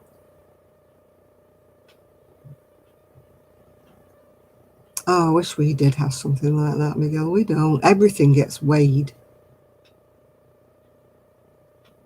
It's got to be a certain size. If it's over a certain size, then it has to go to, not parcel rate. It has to go parcel force instead of Royal Mail. Ugh. That's why I hate going to the post office. You look it up online and it tells you roughly how much the postage will be. So that's what you charge your customer. So then you go up to the post office and you realise it's about £100 more when you get to the post office than what you charge your customer. And I mean, you can't go, excuse me, but I had to pay more for the postage. I need another $1 off you. You've got to just stick to it. So it means whatever over the postage was, it comes off my profit, which isn't much at the best of times. So it's a minefield. I said to the post office, why don't you give me a chart with, oh, you look it up online. I said, yeah, online's not right. When I looked this parcel up and weighed it and looked online, it should have been so much, according to them. And she goes, well, it's because it's this size and it won't go through a letterbox. And it's like, oh. So they don't tell you all that online. They don't tell you it's got to squash through a letterbox, but otherwise you've got to pay extra. Yeah, we need our own cruise ship and then we can sail everything across. Yeah, I'm hoping so, but obviously it's early doors yet. I've only been open a week, so half of the people don't even know I've opened it up yet. So, I mean, I used to do okay when I was on Etsy before, but closing the Etsy down and, opening the web page, I think people have not got used to the fact I've opened up again, yeah. Well, yeah, I wish we don't have priority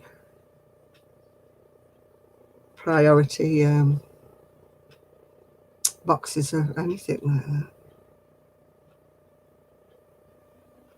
You stuffed the box full of all sorts. No, not yet, Nathan. But like I say, it's only been a week yet. Plenty of people have looked at the site, so that's, encouraging that at least people have been looking at things. As I say, the jury's still out on whether or not this post-free stuff's going to work, or whether I should just go back to listing the price and putting the postage separate. I don't know. It's early days. I don't know what's going to sell and what isn't. But Etsy are telling you all this bump. Oh, it's going to boost your sales if you offer everything postage free. But Kelly said it hasn't made any difference to her offering free postage, so we'll see.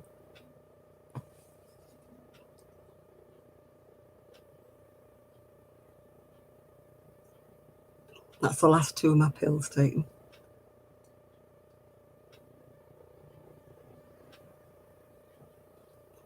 And it sounds like it's raining. Oh, joy. I'm still waiting to find out exactly what Etsy takes, but they seem to be taking an awful lot. But until I actually sell, they've changed all the rates. Yeah, I know. I mean, I do love getting parcels and things. I love it, but I always say to people, be careful. If you're going to send me something, I won't be offended if it doesn't arrive, because I know when you get to the post office, you're going to change your mind, yeah? That's why I don't expect anybody to send me anything. It's so expensive. There's some people who are always begging for people to send them things, and I won't do it because I know how much it costs. And I always think, well, I can't return things. Somebody sends me a wonderful gift and that, I would love to send something back, from the UK. But, when you go to the post office and it's like, 50, 60, £70 to send it, you're like, no.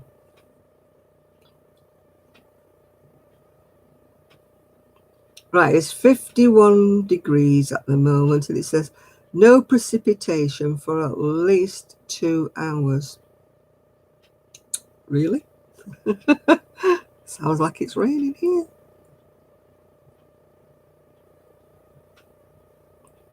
My printer needs some ink, and the ink in these printers is so expensive.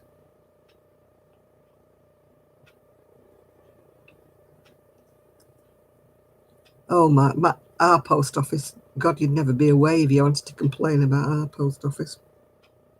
The real job's worth people. They're not a bit helpful. And there's a massive big queue, and they're having a conversation between themselves, behind the counter. It's like, oh, it's okay. They're just standing there for the benefit of the health. Is it going to rain tomorrow? Let me see. Sunrise, sunset. What's the weather? Why do I want to look at Victoria Plum's bathrooms? I want to look at the weather. It's not telling me nothing. All it's telling me is I can buy a Stephen King book. My printer will not work with anything that isn't the real McCoy. I've bought the generic ones, and my printer just, that's it, just won't work. Just it's not got the correct ink in. Not got the correct ink in. And that's it, it just won't work. I've had refills, I've had all sorts of things.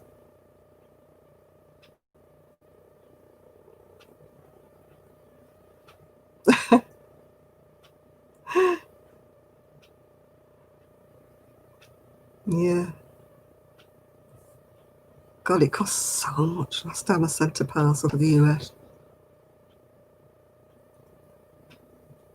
I had an Epson printer, and it wouldn't have anything. It just wouldn't. It just kept telling me no.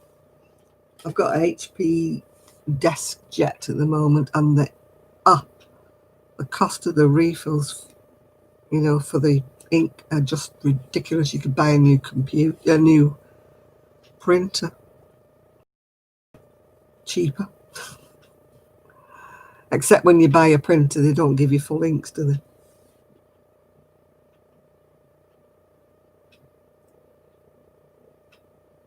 Yeah, mine just won't. I mean, there used to be a shop. It's not open anymore now. There used to be a shop that just refilled ink cartridges. I took my cartridges down, got them all refilled, and brought them back. No, wouldn't work. Might well just save me money. My printers just go, no. I tell you, the cost of these in here, the £20 each, the inks. And if you run out of one, if you run out of the colour, it won't print.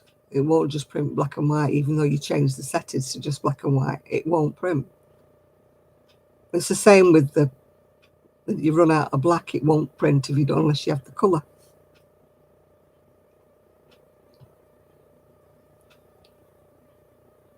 Yeah, mine's a lot more than that, Nelly. That's why I very rarely use the printer. In fact, the last time I used it was to print a label for my Hermes, and it didn't print properly. It was like skipping things. I think it's dried up a bit in there. Because I haven't been using it, I think it's dried up a bit. So annoying when it starts doing that. You print something else and it's all skipping it, and there's big lines missing in the pattern, and that means you've got to grit your teeth and buy another lot of ink.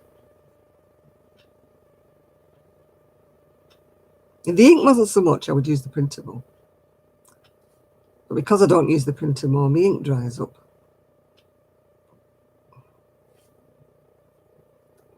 Yeah, mine's about 20-something pound, for the colour. So it's about the same if you do the exchange rate, isn't it? Mine's in the high 20s. It's a lot, isn't it, to buy? especially if you're buying two, the black and the white, and the black, sorry, and the colour. Now you're thinking, I might as well buy a new printer. Yeah, you could hire a scribe. I wish there was a photocopying place nearby. And I could take things in and just get them photocopied, and then I could sell the magazine or something. I've got, hundreds and hundreds of magazines upstairs. I don't know, Denise, whether it would work, if they weren't the real thing. If they were generic instead of being the real thing. Because this printer just won't print. I don't know how it senses it's not the right thing, but it does. It senses it. And it just goes, no, you've got the wrong ink. Or you've got the wrong cartridge. Well, this machine only takes, cartridges. It has a mind of its own, printer.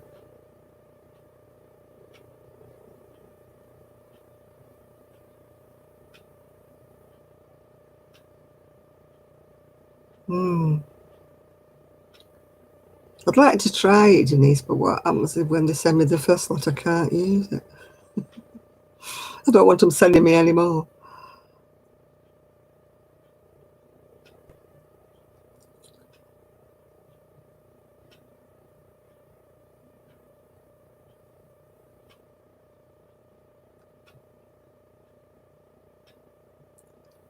She made it especially for you, Miguel, that big pom-pom Lisa did. She said, this has got Miguel's name on it, this big pom-pom.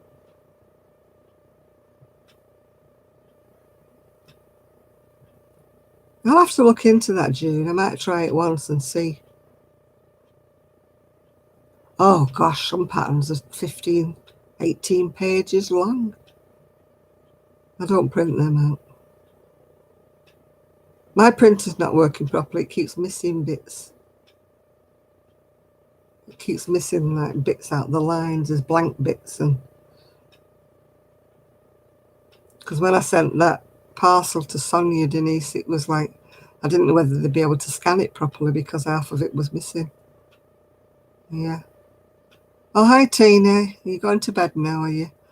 I think I won't be going to bed very long. I think I'll be saying good night, and he is waving goodbye. That used to be a TV thing for kids. Andy Pandy. Andy Pandy's coming today. Tra-la-la-la-la-la. And then at the end, it used to be, these puppets used to get into the toy box. There'd be Andy Pandy, there'd be Teddy, and there'd be Looby Loo, the red doll.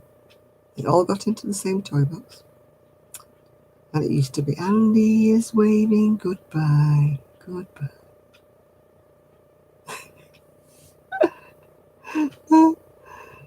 You're going to bed now, Tuna?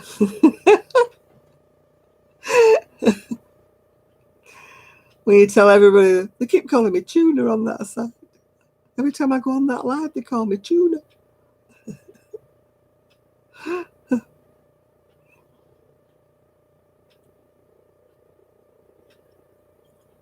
I'm telling you tuna for a long time. I used to make tuna pasta bake, but when I made it, there was always too much and it doesn't freeze very well. Yeah, there's something fishy going on. Keep calling it tuna, isn't there? Yeah. Well, I've took all my pills, and even though I've had my coffee, I'm still falling asleep. And I'm fed up of crocheting, so... And it's past. Hate taking painting, so... When I get in bed, I might not drop off right away. I do not want to be tossing and turning tonight while 3 and 4 in the morning.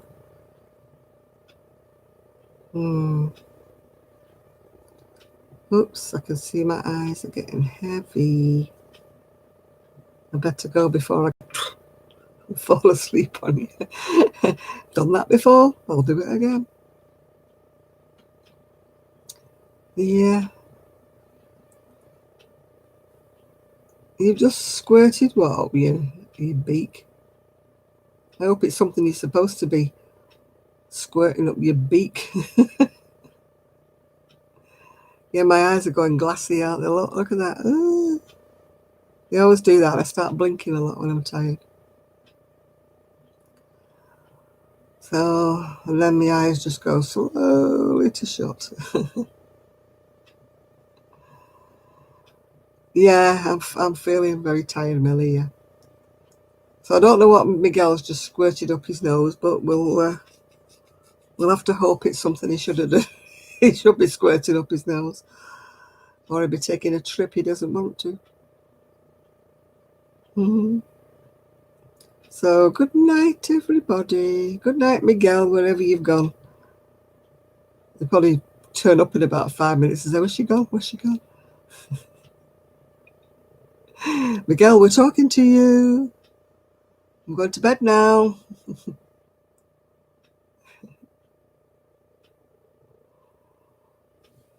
All right, Miguel, you're around, yeah. Okay.